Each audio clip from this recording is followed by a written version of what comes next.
মুসা আলাইহিস সালাতু ওয়াস সালাম আল্লাহর পয়গম্বর ছিল, সাধারণ না, কালিমুল্লাহ, আল্লাহর সঙ্গে কথা বলতো, প্রতিদিন মালিকের সঙ্গে কথা বলতো। একদিন রাস্তা দিয়ে যাচ্ছিল মুসা পয়গম্বর, রাস্তার মধ্যে এক বৃদ্ধা মহিলা, শরীরে ভালো করে কাপড় নাই, এত বৃদ্ধ, তার একটা ঘর নাই, পেটে খাবার নাই।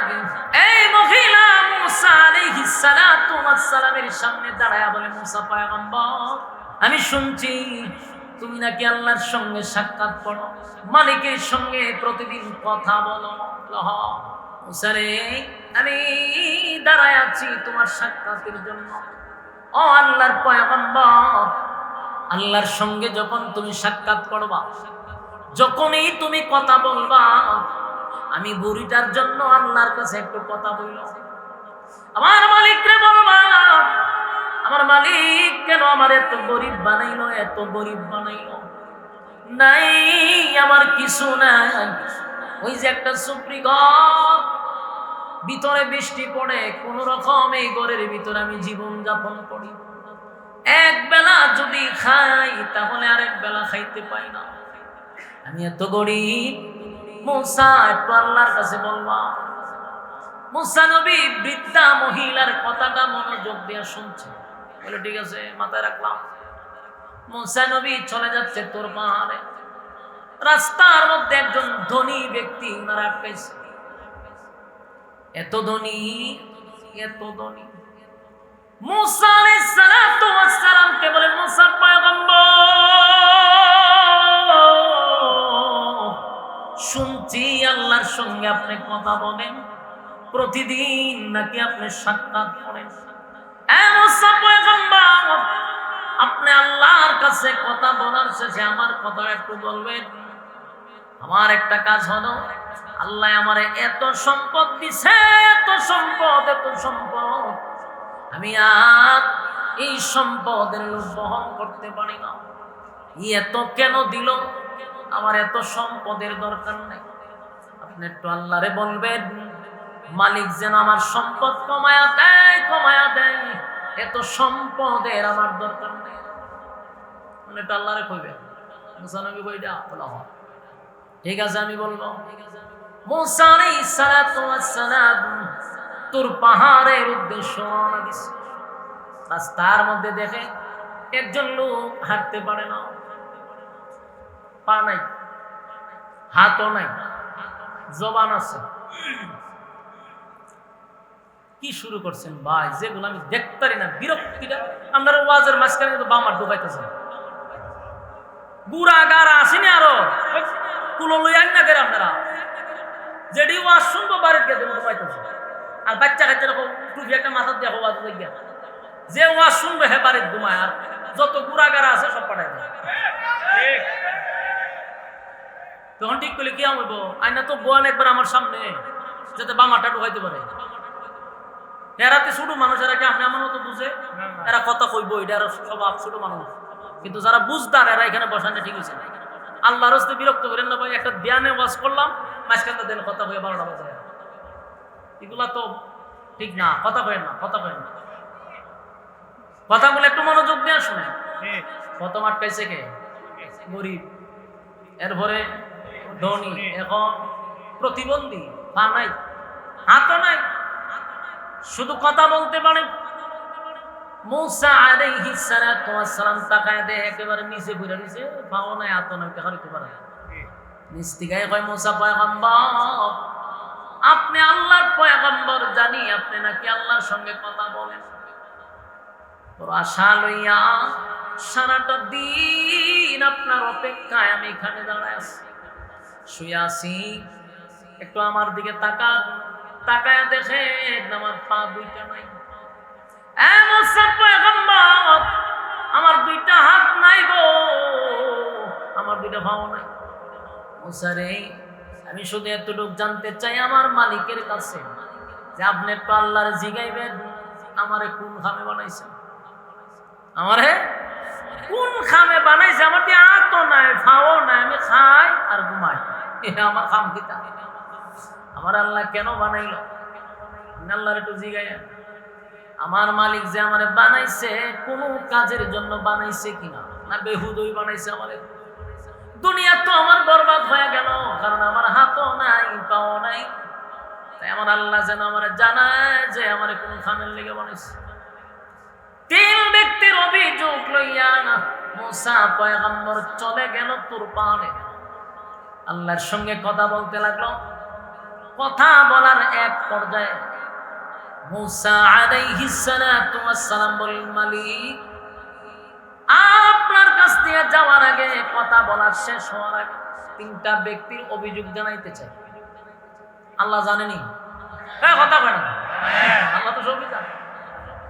শুনি, এক নাম্বার অভিযোগ হলো একটা বৃদ্ধা মহিলা রাস্তার মধ্যে আমার আটকেছে। তার অভিযোগ হলো তার কিছুই নাই। তার এত গরিব কেন বানাইলেন? আমার কাছে বলছে আপনি যেন তারে ধন সম্পদ দেন।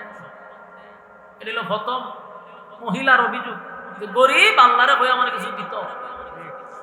দুই নাম্বার ব্যক্তি হলো মালিক, তার এত ধন সম্পদ দিছেন, এখন আর সে সম্পদ নিতে চায় না।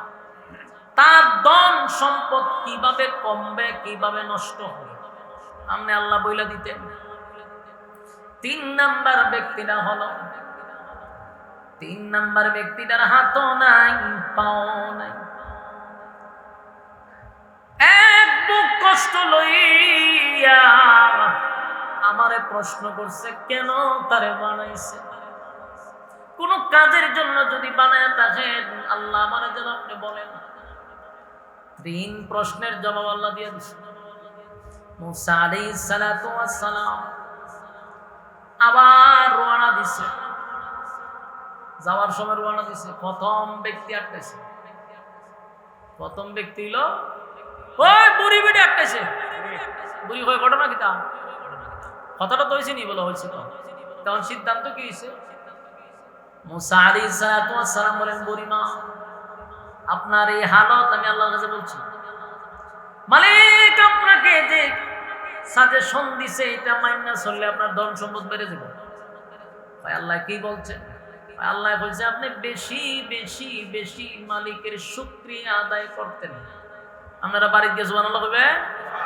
আচ্ছা আপনারা কি ব্রাহ্মণবাড়িয়ার মানুষ নাই কেন? বগল বৈতল মনি সিংহাইছে লক্ষণ আমার বুঝতেই মতো। ব্রাহ্মণবাড়ির বাড়াইতে রব না, ট্যাঙ্কারটা মিছিল করে যায় বাড়াইতে, হেডা মেডা লয়ে বাড়ি জায়গা, কিন্তু আওয়াজ তো বোঝা যায় মনি সিংহাইছে নি, তখনই রম বোঝা যাইতেছে। ব্রাহ্মণবাড়ির বেড়ান মানে একটা আওয়াজ থাকে, হুঙ্কার থাকে, ট্যাঙ্কারটা মিছিল করে। বাপরে বাপ, বাপ আপনারা আমরা ডরাই। কিন্তু আজকে আমি বুঝতেছি যে আমি কোন এক উত্তরবঙ্গে আইছি, আল্লাহর সাথে আওয়াজ দিয়ে নি কেন? সুবহানাল্লাহ আসেনি, শিকার আসেনি। আমরা কি করব? শুকরিয়া আদায় করব। যারা গরিব শুকরিয়া আদায় করব।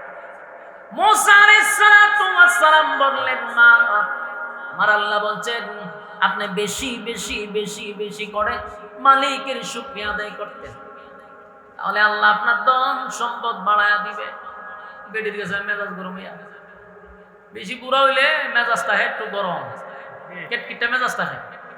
বেশি যারা বুড়ার সাথে কথা হয়ে দেখতেন টাস করে বসে যায়, বালা কথা তো সেটা যায়। তুই মহিলার জন কইছে আমি বেশি বেশি করে শুকরিয়া আদায় করে নেই, বেডি গেছে সেটা হয় মিয়া শুকরিয়া আদায় করতাম। আমি কিতা দিছে আমারে, আমি কিতাব দিয়ে শুকরিয়া আদায় করতাম, দিলেন না করতাম। আমার কিতা আছে, আমি শুকরিয়া আদায় করতাম। বেডি এমন সেটা সেচ্ছে আমারে দেই নাই কিচ্ছু, আবার হয় বলে আমি বলে শুকরিয়া আদায় করতাম। যখন সেটা সেটি শুরু করছে এখন কিচ্ছুই দিছে না। ছায়া দেহে বেডি যে একটা জুফরিগণ আছি যে বাতাসে উড়াই লই গেছে, ওনার থাকবো কো এটা তুই থাকতো, কিন্তু বাতাসে এটা উড়াই লই গেছে, যা আছে এটাও শেষ। যেটা গেছে গা এখন বোঝা যায় এটার কদর আসেনি। থাকলে জিনিসের কদর নাই, গেলে গা এটার কদর বাড়ে না। আগে এটা ঘুমাইতো, এখন তো ঘুমো নাই। বেডি যদি শুকরিয়া আদায় করতো আল্লাহ বাড়াই দিত। হয় আমার কিচ্ছু দিছে না, আমি শুকরিয়া আদায় করতাম না। আল্লাহ হতেন দিছি না, যখন জুফরি ওটা লয়ে যাই বাতাসে দিছে উড়াই লয়ে গেছে। মহিলা শুকরিয়া আদায় করতে রাজি না। মুসা আলাইহিস সালাতু ওয়াস সালাম এই কথা বইলা সামনের দিকে রওনা দিছে। ধনী ব্যক্তি আটকাইছে। আল্লাহর পয়গম্বর আপনার অপেক্ষায় অপেক্ষায় এতক্ষণ ধরে এখানে দাঁড়ায় আছি, কখন আসবেন আর কখন জানাবেন? বলে আমি আপনারে বলছিলাম যে আমার ধন সম্পদ বেশি, এত বেশি এত বেশি এত বেশি এত বেশি, কোন কাজ করলে পরে আমার ধন সম্পদ কমে যাবে সেটা আপনি আমাকে একটু জানায়া দেওয়ার জন্য। মুসা আলাইহিস সালাতু ওয়াস সালাম বলেন, আল্লাহ বলছেন তুমি আল্লাহর নিয়ামতের শুকরিয়া আদায় করো না, শুকরিয়া আদায় করা বন্ধ করে দাও। তুমি আল্লাহর শুকরিয়া আদায় করাটা বন্ধ করে দাও। যদি মালিকের শুকরিয়া আদায় না করো তাহলে তোমার ধন সম্পদ কমে যাবে। এবার ধনী ব্যক্তি বলেন, এটাই যদি হয় তাহলে কেমনে সম্ভব? যেই মালিক আমার হিরো জিরো থেকে হিরো বানাইছে, আমার মালিক আমার জিরো থেকে হিরো বানাইলো, আমার ছিলই না কিছু, আমার মালিক আমার এত ধন সম্পদের মালিক বানাইলো, এখন বুঝি আমার মালিকের প্রশংসা বাদ দিয়া দিব? এটা তো সম্ভব না। আমার যদি তামাম পৃথিবীও হয়ে যায় আমি আল্লাহর শুকরিয়া আদায় করা বন্ধ করব না। বন্ধ হয় না, ধন সম্পদ খালি বাড়ে। এই জন্য বেশি বেশি বেশি বেশি করে আল্লাহর শুকরিয়া আদায় করা হতা হয় না। লাইন শাকারতুম লাযিদান্নাকুম ওয়া লাইন কাফারতুম ইন্না আযাবি লাশাদীদ। তোমরা যদি আমার নিয়ামতের শুকরিয়া আদায় করো বাড়ায়া দিব, আর যদি শুকরিয়া আদায় না করো আযাব দিব। আমরা কোনটা করব?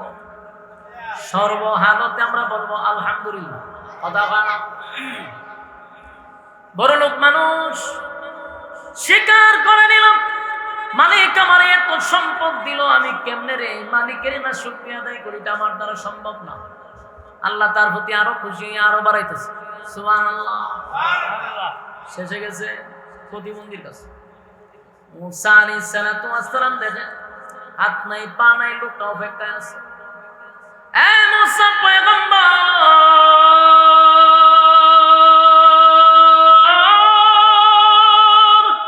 সারাটা দিন আপনার জন্য অপেক্ষায় ছিলাম, আমার পাও নাই,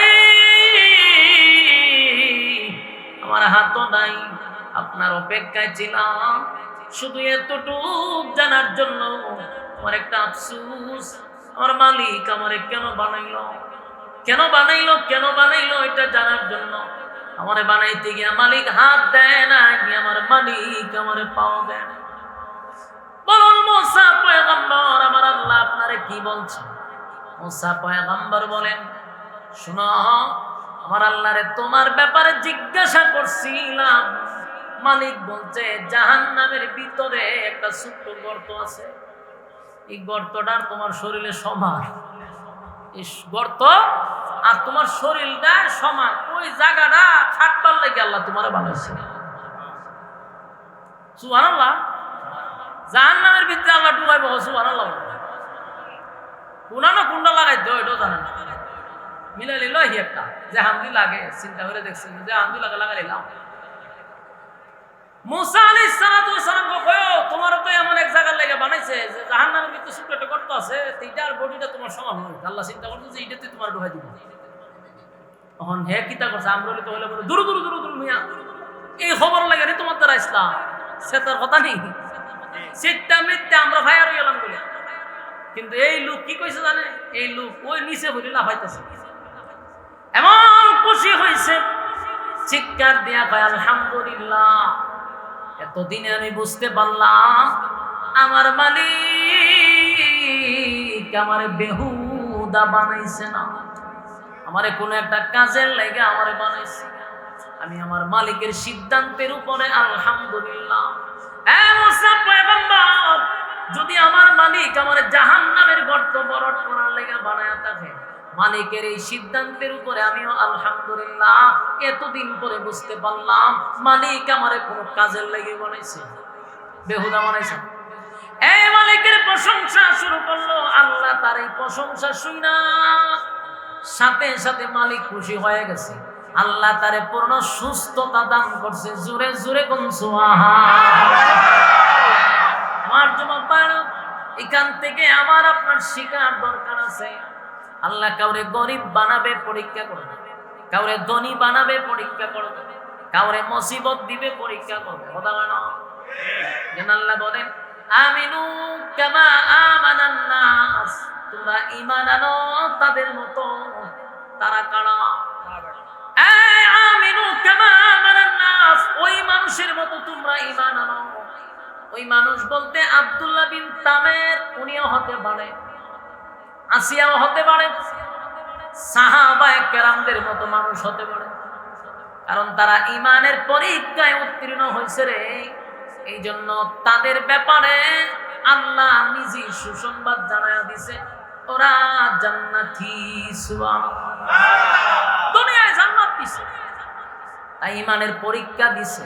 আমাদেরও ঈমানের পরীক্ষা দিতে হবে। কথা হয় না?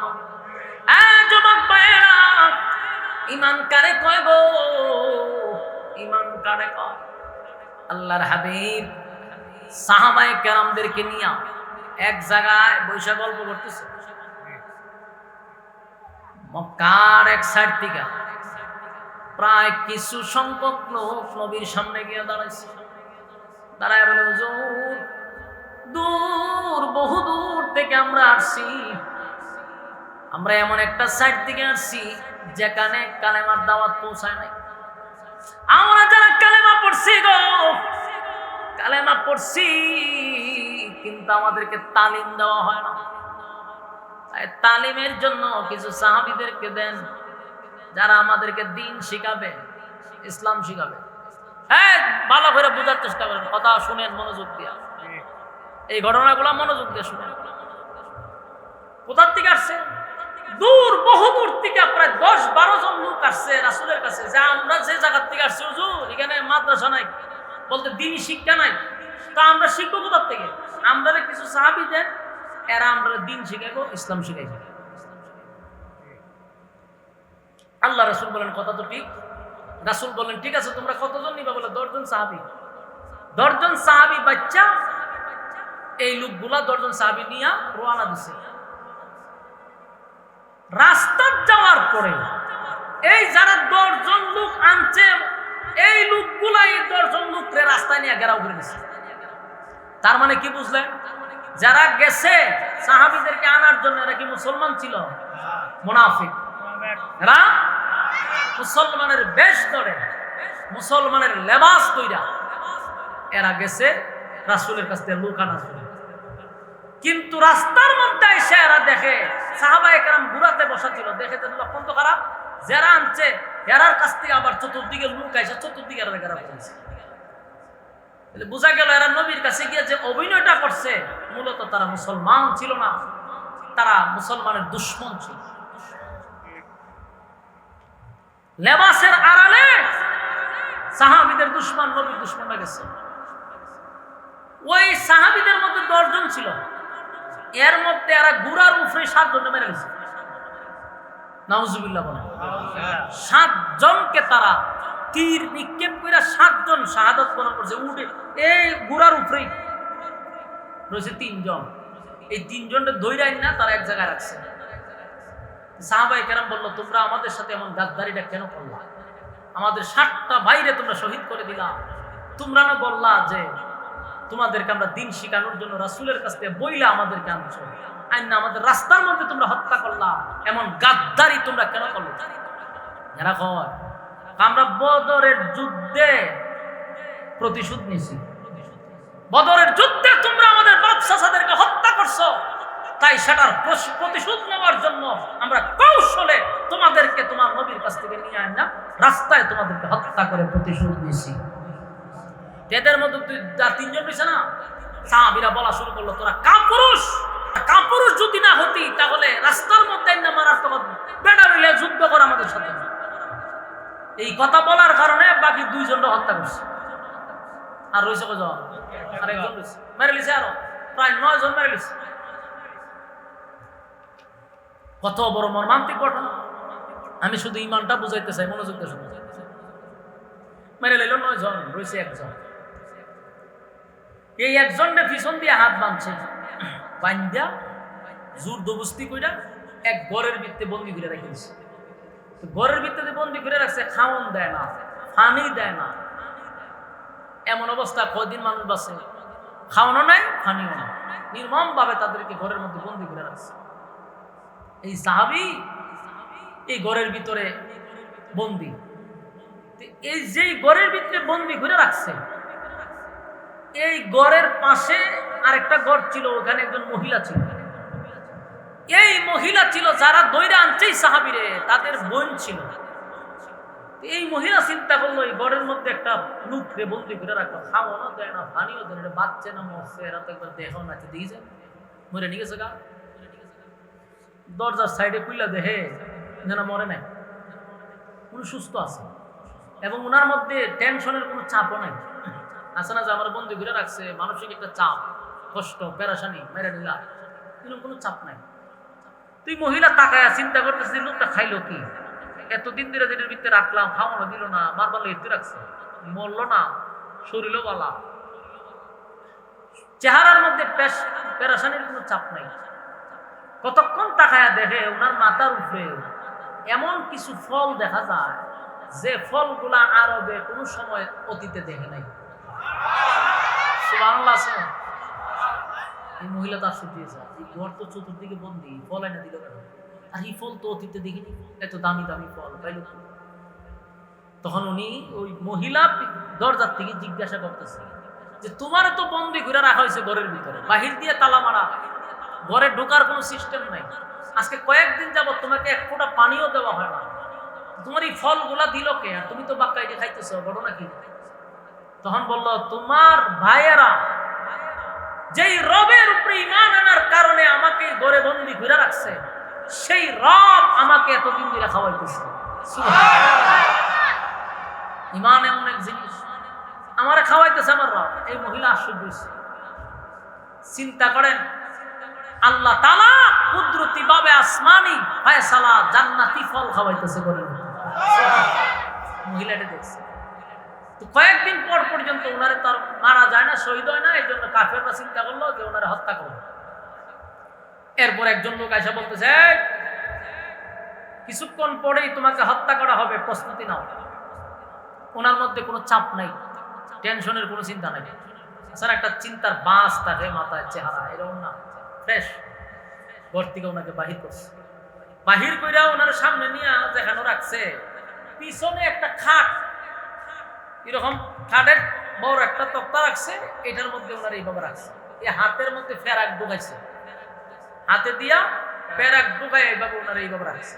চিন্তা করেন যে ঢুকাইবার আগে ওনার যখন স্টেজে তুলবো, এটি খাটের উপরে দাঁড় করাইছে। জিগায় শেষ ইচ্ছা কি তোমার বলো? উনি বলেন আমার শেষ ইচ্ছা 2 রাকাত নামাজ। সুবহানাল্লাহ। নামাজে দাঁড়াইছে, নামাজ দাঁড়াইছে পরে উনি শর্টকাটে নামাজ শেষ করছে। কাফেররা যারা ওনারে বন্দি করছে, এরা জিজ্ঞাসা করলো তোমার তো একটা সুযোগ আছে নামাজটা একটু লম্বা করা, এত শর্টকাট করলা কেন? উনি যে উত্তর দিছে যে আমি যদি নামাজ লম্বা করতাম, নামাজে যখন দাঁড়াইছি নামাজে স্বাদ পাইছি, খুব মজা পাইছি, এত মজা পাইছি নামাজ ছাড়তে মন চায় নাই। কিন্তু চিন্তা করছি আমি যদি নামাজ লম্বা করি আর তোরা যদি কওয়াজ বলে মুসলমানরা মরণকে ভয় পায়, এই জন্য নামাজে দেরি করতেছে। এই কথা যখন স্মরণ হয়েছে নামাজটা শর্টকাট করছে। সুবহানাল্লাহ। এই সাহাবীর নাম ছিল খুবাইব রাদিয়াল্লাহু তাআলা আনহু। উনি চোখের পানি ছেড়ে দিয়া বলেন আমি আমার মরণের জন্য তোদেরকে হাসতেও দিব না, তোরা যেন এই জিনিসটা চিন্তাও করতে পারোস না যে মুসলমানরা মরণের ভয়ে নামাজ লম্বা করছে, এই নামাজ শর্টকাট করছে। ওনারা যখন খাটের সঙ্গে দাঁড় করাইছে, 2 হাতে ভালো করে পেরাক মারছে, পায়ে পেরাক মারছে, শরীরে পেরাক মারছে। যুবক ভাইরা আমার, একটা জীবন্ত মানুষের শরীরে যদি পেরাক মারা হয় কেমন কষ্ট হয় সেটাকে আপনার রোয়াজ করে কোন লাগবে। একটা মানুষের শরীরে কিভাবে পেরাক মারা শুরু করছে, 1টা 2টা নয়, অসংখ্য পেরাক ওনার শরীরে মারতে লাগলো, সারা শরীর দিয়ে রক্তক্ষরণ হচ্ছে। এক পর্যায়ে একজন বেঈমান এসে বলে খুবাইব এই পর্যন্তই তোমাকে শাস্তি দিব, মৃত্যুদণ্ড দিব না, একটা শর্তে। বলে কি শর্ত? বলে তুমি গলা উঁচু করে শুধু তোমার নবী মুহাম্মদকে একটা গালি দিবা, নাউজুবিল্লাহ। আরবের একটা সিস্টেম হলো, রাগ উঠলে যদি আপনি তুতু মারেন কেন হোক, তুতু মারলে আর রাগ আরো বেশি উঠে, মারাত্মক চিন্তা দেখা। আরবে দেখুন সেব দেখ খুব মারাত্মক, ঠাস করে গুসা উঠলে তুতু মাইরা দেয়। হুবাইব রাদিয়াল্লাহু তাআলা যখন বলছে রাসূলকে গালি দিলে ছেড়ে দিল, উনি ঠাস করে তুতু মেরে দিয়েছে কাফেরের মুখে। বলছে আমারে তুই রাসূলকে গালি দিয়া যে জীবন আমি ভিক্ষা পাবো, এরকম 1000 বছরের জীবনকে আমি লাথি মারব। নবীর বেয়াদবির জিন্দেগি আমার দরকার নাই। চিন্তা করছেন? এরা রে ভাই ঈমান, এরা কয় কথা কয় না। ঈমানের জন্য এত বড় সুযোগ দেওয়া হলো, একটা গালির বিনিময়ে তোমাকে ছেড়ে দিব। হুবাইব রাদিয়াল্লাহু তাআলা বলেন, আমাকে যদি 1000 বছর জীবন ভিক্ষা দেওয়া হয় রে, আর আমার নবীরে গালি দেওয়ার কথা বলস, জিন্দেগি তো আমার জবান থেকে বাইর হবে না, 1000 বার মরতে রাজি। হুবাইব রাদিয়াল্লাহু তাআলা কে তারা একে একে প্যারাক মারতে মারতে মারতে দুনিয়াতে বিদায় করে দিছে। উনি ঈমান দেয় নাই, ঈমান দেয় নাই, জীবন দিয়া দিছে। যুবক ভাইরা, ওনার শহীদ হওয়ার পরে কিছুদিন পরে ওই যে মহিলা যে দেখছিল দৃশ্যটা, কাফেরের বোন, এই মহিলা গেছে রাসূলের দরবারে, গিয়া সেখানে গিয়ে কালেমা পড়ে ঈমান আনছে। সাহাবায়ে কেরাম জিজ্ঞাসা করলো, তুমি কেন কালেমা পড়লা? বলে আমি আমার ভাই খুবাইব রে যখন আমার ভাইয়েরা বন্দী করে রাখলো, আমি গোপনে যা দেখছি সেদিনই আমি বুঝতে পারছি যে উনি সাধারণ কোন রবের উপর ঈমান আনে নাই, যে রব মানে ঘরের ভিতরে ফল খাওয়ায়। এই মহিলা কালেমা পড়ে ঈমান আনছে। যুবক ভাইরা, আমিনু কামা আমানান নাস, আল্লাহ বলেন তোমরা ঈমান আনো ওই সাহাবীদের মতো, ওই মানুষদের মতো যারা ঈমান আনছে, কারণ তাদের ঈমানের পরীক্ষায় তারা উত্তীর্ণ হয়েছে। আর আমরা 5 টাকার কাছে ঈমান বিক্রি করি। বাস্তব কইছি না? বাস্তব। বেশি দিন না তো, আর কিছুদিন পরে একেবারে খুব কাছাকাছি আইছে, ইলেকশন আইছে না? এই ইলেকশন আইছে, এখন দেখবেন শাসটল গুলা জমজমাট। আরে শাসটল যে এখন শাসটল চা খাওয়ার না অভাব নাই, পুরা শাসটল ভরপুর থাকে, বোঝা যায় একটা সংসদ বানাইছে। এখানে বয়ে বইয়া সংসদের মতো, আর মাননীয় স্পিকার হলেন ক্যাশবাস করতে বয়ে থাকে, বয়ে খাও দাঁড়ায়। ব্যবসা বালা তো প্রচুর কাস্টমার, একবার বইলে আর 10টা বন্ধু উঠে না। আর কতক্ষণ পরে পরে এক নেতা ঢুকতেছে, চা খাওয়াইতেছে, অসুবিধা কিটা? গুরু মার্কা যাইতেছে গিয়া রং চা খাওয়ায়, ছাগল মার্কা যায় হেও খাওয়ায়, বৈশ মার্কা যায় হেও খাওয়ায়। আর এক ব্যক্তি বুট দিছে গুরু রে, ছাগল রে, বৈশ। বুট দেওয়ার কথা একজন রে দিছে, কয়জন রে? 3 জন রে। হের ঈমান আছে না গেছে? তুই বহুত ঈমান বিক্রি করতেছিস। যে আল্লাহ বলেন ঈমান আনো ওই মানুষদের মতো যারা ঈমানের জন্য জীবন দিছে। ঈমানের জন্য কথা হয় না, ঈমানের জন্য জীবন দিছে গো। ঈমান দেয় নাই, ঈমান দেয় নাই, ঈমান দেয় নাই, ঈমান দেয় নাই। কত সাহাবী জীবন দিয়া দিল, ঈমান দেয় নাই। আমরা শুধু বেলালের ঘটনা শুনছি, খাব্বাবের ঘটনা শুনছি, অন্যান্য সাহাবীদের জীবনী শুনছি। তারা বুঝি ঈমান দিছে, তারা বুঝি ঈমান দেয় নাই। এরাই বুঝি শুধু কষ্ট করছে। না, শুধু তারা নয় রে, অসংখ্য অগণিত সাহাবীরা ঈমানের পরীক্ষা দিছে, ঈমানের পরীক্ষা দিছে। 13টা বছর মাক্কি জিন্দেগির, 13টা বছর একসাটিয়া একতরফা শুধু মার খাইছে। একসাটিয়া একতরফা খালি মার খাইছে। আল্লাহর পক্ষ থেকে বলা হইল, হাবিব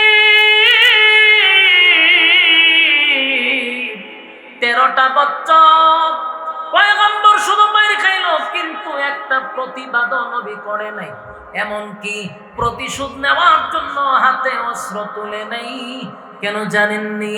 আল্লাহ বলছেন আপনাকে ধৈর্য ধারণ করতে হবে। আপনি ধৈর্য ধরেন। নবীজি 13টা বছর শুধু নবী নয়, সাহাবায়ে কেরাম মার খাইছে। সাহাবায়ে কেরাম শুধু নয়, আমার নবীরে তারা মারছে। কথা হয় না? আমার নবীরেও মারছে গো। এত নির্যাতন করছে, এত নির্যাতন। কোন সাহাবীদের গলার মধ্যে রশি লাগাইছে, মরুভূমি দিয়া হাঁটায় আনিয়া গেছে। কোন সাহাবীদের বুকের উপর পাথর রাখছে, তৈলের মধ্যে ছেড়ে দিছে, বিনিময়ে জীবন দিছে, ঈমান দেয় নাই।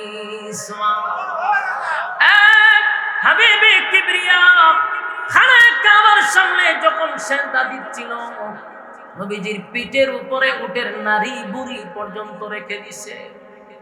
যেই নবীর শরীরে কোনদিন একটা মশা মাছি বসতো না, সেই শরীরের মধ্যে উটের নারী বুড়ি রাখছে। সাদাত থেকে মাথা মোবারক তুলতে পারে না। এতটা নির্যাতন আর এতটা অপমান আল্লাহর পয়গম্বরকে করছে। এরপরও নবী হাতে অস্ত্র তুলে নাই। এক সময় সাহাবীরা বলে, হুজুর একটু আল্লাহর কাছে বলেন আমাদেরকে যেন আসমান থেকে সাহায্য করে। নবীজি বরদাস্ত করতে পারি না গো,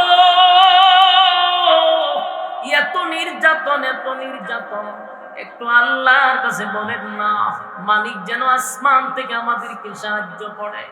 নবীজি একেবারে নির্যাতনের স্টিম রুলারটা আমাদের উপরে চাপায়া দিছে।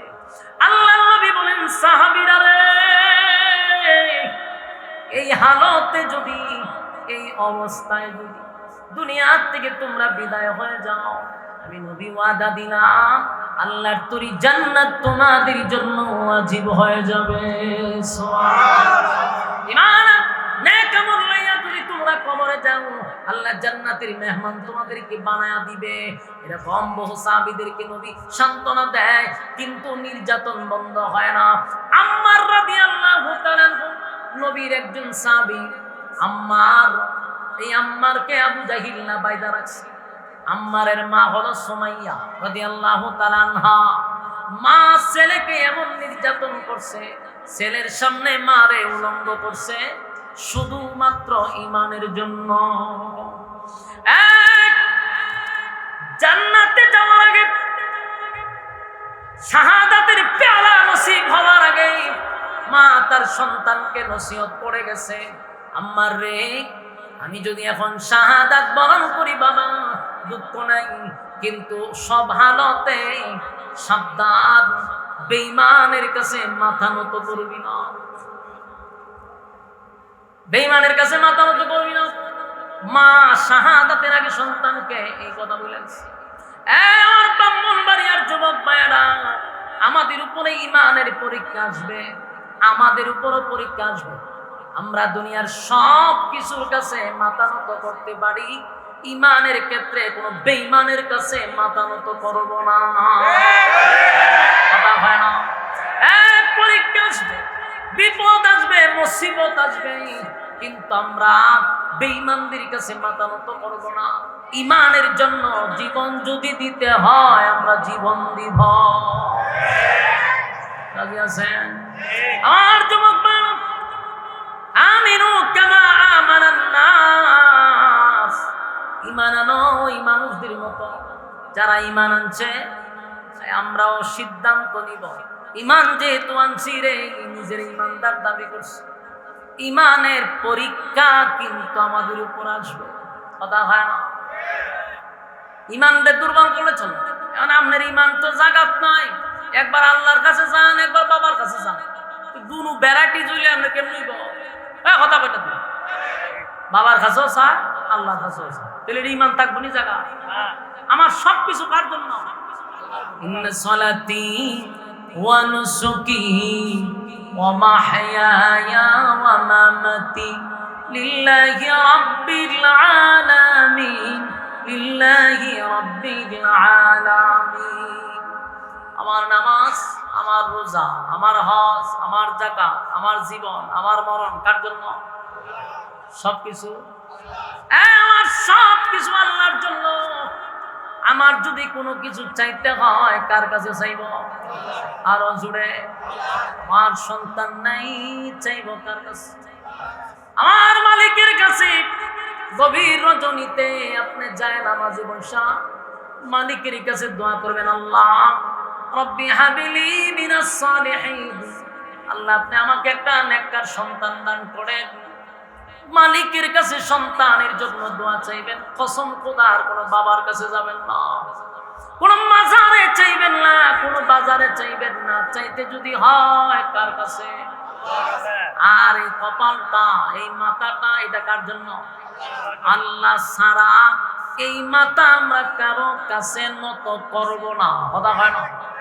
শিরিকের কয়েকটা ধরন আছে। ঈমান রক্ষা করার জন্য প্রথম শর্ত হলো আল্লাহ ছাড়া কারো কাছে মাথা নত করব না। কথা হয় না? আমরা দেশের মানুষ আ জায়গায় বে জায়গায় মাথা টেকায়। কথা হয় না? শিরিক এমন একটা জিনিস, সব মাফ হবে কিন্তু শিরিক গুনাহ মাফ হইতো না। কথা কি বুঝুননি? গুনাহ করছেন, তওবা করলে তো আল্লাহ মাফ করবো, কিন্তু শিরিক যদি করেন শেষ। এই জন্য শিরিক করা যাবে না। কথা বুঝতেছেন? কারো কাছে চাওয়া শিরিক, মাথা আ জায়গায় বে জায়গায় টেকানো শিরিক। আল্লাহ ছাড়া কারো কাছে মাথা নত করবে না। কথা হয় না? শিরিক করবে, শিরিক করলেন তো শেষ, জিন্দগি সব বরবাদ। আমার যুবক ভাইরা, আল্লাহ ছাড়া কারো কাছে মাথা নত করবো না। এই মাথাটা কার জন্য? সেজদা দিব কোথায়? আল্লাহর কুদরতি পায় সেজদা দিব। তাই মাথা কারো কাছে নত করবো না। নাজিয়াছি শিরিক করো না, বেদাত করো না, আল্লাহ ছাড়া কারো কাছে মাথা নত করো না। শিরিক করো না, বেদাত করো না, আল্লাহ ছাড়া কারো কাছে মাথা নত করো না। আল্লাহ ছাড়া কারো কাছে মাথা নত করো না। মাথা নত করুন যাইবনি? কথা দেখুন না, প্রতিটা কথায় আওয়াজ দিতে তো মাথা নত করতে জানি। আরে বাঙ্গা কোন লাগবে আপনারা রে? কত আ জায়গায় বে জায়গায় সেজদা দিয়ে ঘুরে থাকে। বাস্তব না বাস্তব? শিরিক করো না, বেদাত করো না, আল্লাহ ছাড়া কারো কাছে মাথা নত করো না। শিরিক করো না, বেদাত করো না, আল্লাহ ছাড়া কারো কাছে মাথা নত করো না। পীরের পায়ে ঘরের পীরের পূজা, ঘরের পূজা ইসলামেতে নাই। আল্লাহ ছাড়া কারো কাছে মাথা যে দোয়ায়। পীরের পূজা ঘরের পূজা ইসলামেতে নাই। আল্লাহ ছাড়া কারো কাছে মাথা যে দোয়ায়।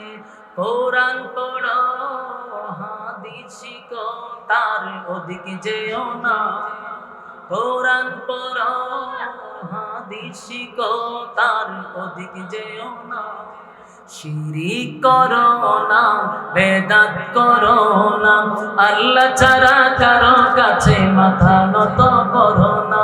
শিরিক করো না, বেদাত করো না, আল্লাহ ছাড়া কারো কাছে মাথা নত করো না। এই তরিকা সেই তরিকা, অভাবে কিছু নাই। রাসূল ছাড়া আর তরিকা, মুক্তির উপায় নাই। এই তরিকা সেই তরিকা, অভাবে কিছু নাই। রাসূল ছাড়া আর তরিকা, মুক্তির উপায় নাই। কোরআন শিখো, হাদিস পড়ো, তার ওদিকে যেও না। শিরিক করো না, বেদাত করো না, আল্লাহ ছাড়া কারো কাছে মাথা নত করো না। শিরিক করো না, বেদাত করো না, আল্লাহ ছাড়া কারো কাছে মাথা নত করো না। রাজি আছি? আমার যুবক ভাইরা, সব গুনাহ মাফ করে রে, কিন্তু শিরিক গুনাহটা আল্লাহ মাফ করতে পারে না। এটা মাফ হয় না। আল্লাহ সব বরদাস্ত করি, কিন্তু শিরিক বরদাস্ত করতে পারি না। আমার যুবক ভাইরা, শেষ কথা হলো আল্লাহ বলেন, ইন্নাল্লাযীনা আমানু ওয়া আমিলুস সালিহাতি কানাত লাহুম জান্নাতুল ফিরদাউসি নুজুলা। দুইটা শর্তের বিনিময়ে আমি আল্লাহ তোমাদেরকে জান্নাত দিব। একটা শর্ত হলো ঈমান, দুই নাম্বার হলো আমিলুস সালিহাত, দুই নাম্বার হলো নেক আমল। দুইটা শর্তের বিনিময়ে কানাত লাহুম জান্নাতুল ফিরদাউসি নুজুলা, আমি আল্লাহ ওয়াদা দিলাম জান্নাতের মেহমান বান্দাদেরকে বানাবো, আমি আল্লাহ স্বয়ং মেজবান হব। চিৎকার দিয়া কোন সুবহান।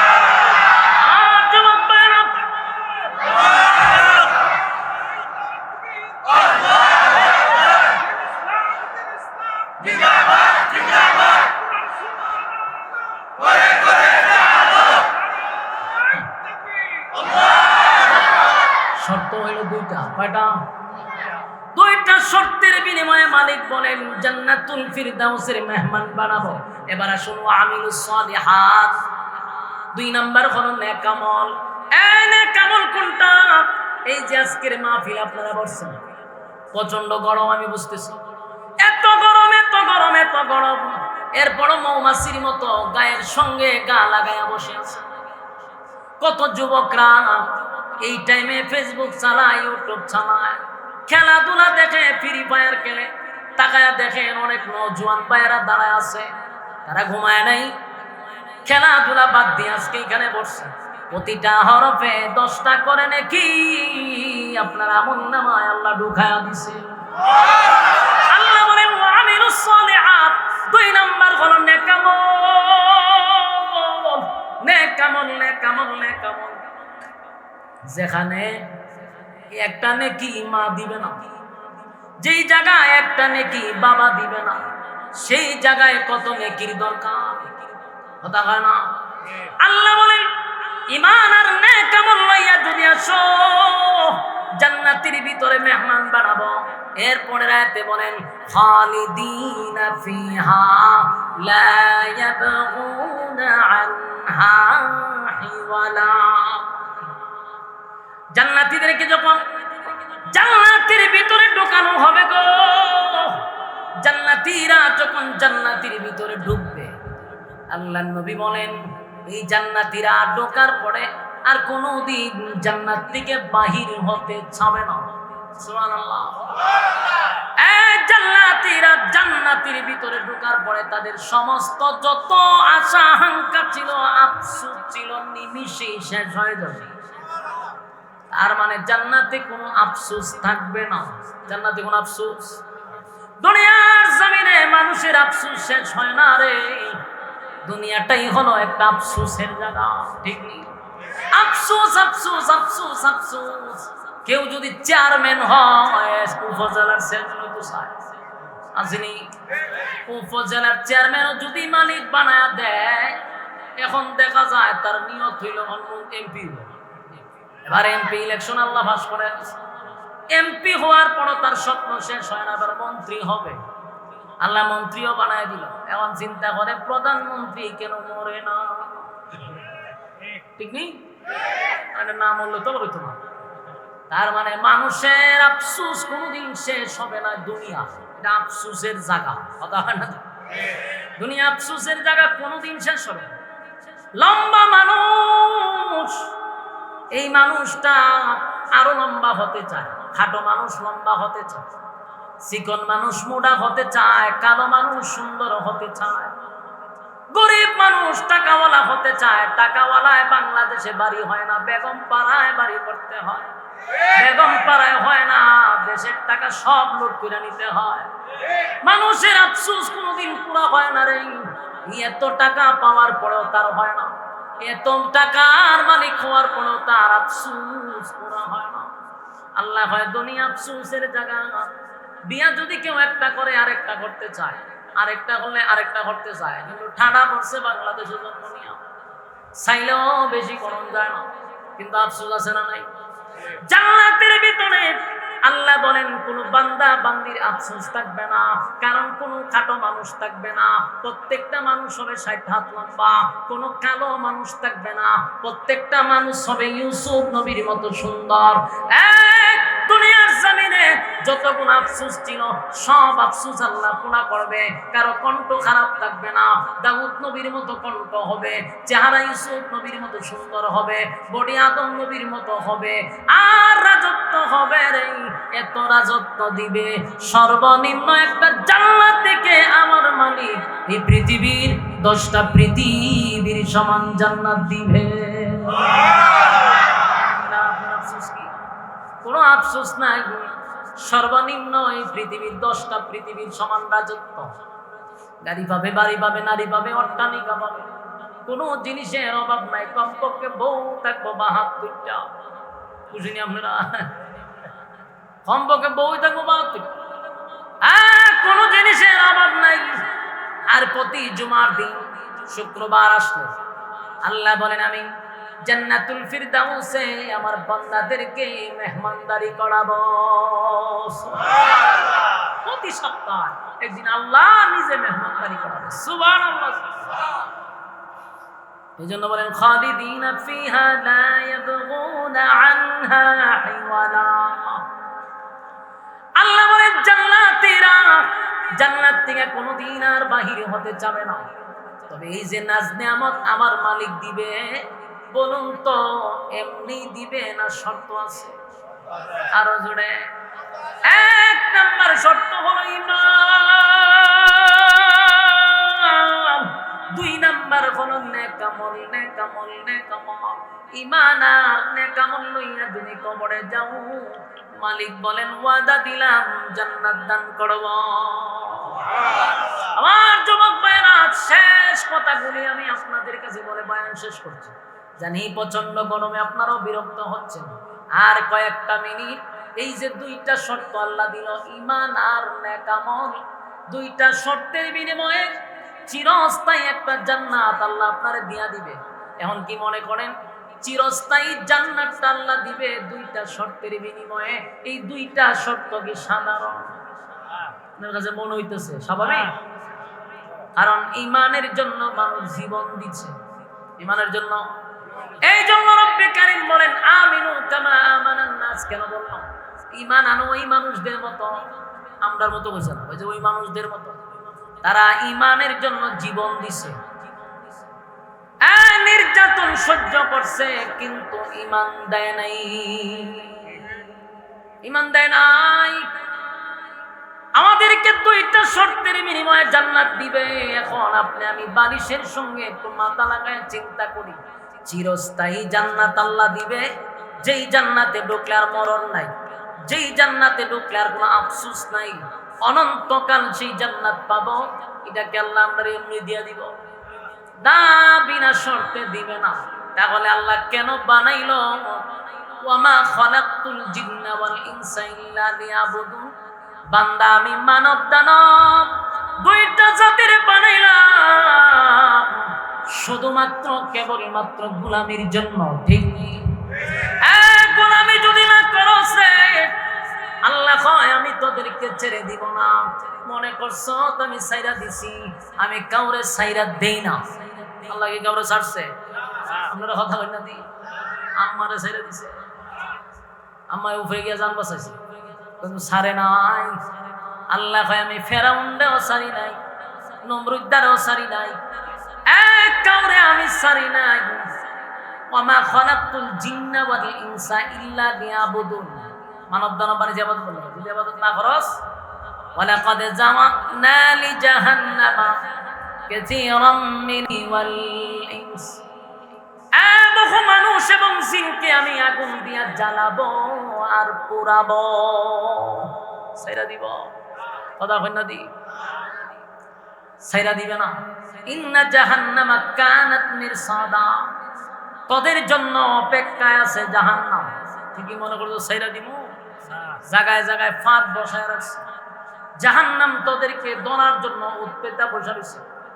লিত্তাগিনা মাআবা। তোরাই তো সীমা লঙ্ঘনকারী, যারা দুনিয়াতে আমার হুকুম মানুষ নাই, নবীর তরিকায় তোরা চলস, এক সীমা লঙ্ঘনকারী। সীমা লঙ্ঘন করছ। আমি আল্লাহ তোদেরকে দুনিয়ায় পাঠাইয়া আগেই জানায়া দিছি বন্দারে অনর্থক পাঠাইছি না, গোলামির জন্য পাঠাইছি। করলি না গোলামি, যেমনে মনে চাস সেমনে চললি, একবারও চিন্তা করলি না আমার মালিক আমারে অনর্থক বানাইছে না। আসমান জমিন, সূর্য চন্দ্র গ্রহ নক্ষত্র পাহাড় পর্বত সাগর নদী নালা খাল বিল, যা দেখি যা দেখি না সব বানাইতে মালিকের লাগছে মাত্র 6 দিন। তোরে আমারে বানাইতে আল্লাহ লাগাইছে 10 মাস 10 দিন। কথা হয় না? সমগ্র সৃষ্টি জগৎ মালিক বানাইলো, হুকুম দিয়া বানাইলো, হুকুম দিয়া বানাইলো। 6 দিনে সব কমপ্লিট করলো মানুষ। তোরে কিন্তু আল্লাহ হুকুম দিয়া বানায় নাই। আল্লাহ তোরে 10টা মাস 10 দিন লাগাইয়া বানাইছে। কুদরতি হাত তোর মাথায় লাগাইছে। এত মহব্বত আর এত ভালোবাসা বান্দা তোরে বানাইছি। বানানোর পরে আবার স্বীকৃতি দিছি 4টা, কসম করছি 4টা। 3 ফলের কসম করলাম আমি আল্লাহ, জাইতুনের কসম করলাম আমি, তুর পাহাড়ের কসম করলাম, মক্কা নগরীর কসম করলাম। লাকাদ খালাকনাল ইনসানা ফি আহসানি তাকওয়িম। 4 কসম করে বলছি, মানুষের যে সুন্দর আমি আল্লাহ কাউরে বানাই নাই। তাহলে তোর এত সম্মান আর মর্যাদা দিয়া বানাইলাম, 2টা শর্ত দিলাম, 2 শর্ত তুই মানলি না। তুই কি মনে করছ আমি আল্লাহ তোরে ছেড়ে দিব? কথা হয় না? আমি তোরে ছাড়তাম? আমি আগুন দিয়া তোরে জ্বালাবো আর পোড়াবো। কথা হয় না? দি লাবিসিনা ফিহা আহকামা, যুগের পর যুগ সেখানে থাকবি। লা ইয়াযুকুনা ফিহা বারদাও ওয়ালা শারাবা, একটা ফোঁটা পানি পর্যন্ত ঠান্ডা পাবি না। জাহান্নামের আগুনে গলা শুকিয়ে যাবে গো, কলিজাটা পুড়ে ছাই হয়ে যাবে। পানি পানি পানি পানি বলে চিৎকার করবে, কিন্তু 1 ফোঁটা পানিও তোদের মুখে দেওয়া হবে না। কি মনে করছ? এরপর আল্লাহ বলেন লা ইয়াযুকুনা ফিহা বারদাও ওয়ালা শারাবা ইল্লা হামিমান ওয়া গাসসাকা। দিমু এমন পানি দিমু, যেই পানি খাওয়ার পরে আর জীবনে পানি যেতে না, জনমের পানি খাওয়াই দিন। রক্ত আর পুষ টকবড়ে টকবগে জাহান্নামের গরম পানি গলায় ঢালা দেওয়া হবে। এত গরম, ভিতরের নারী বুড়ি যা আছে গো সব গলে গলে গলে গলে জাহান্নামের আগুনের গরমে পেটের নারী বুড়ি গলে পায়খানার রাস্তায় বাহির হয়ে যাবে। তখন মানুষ শিক্ষার দিল,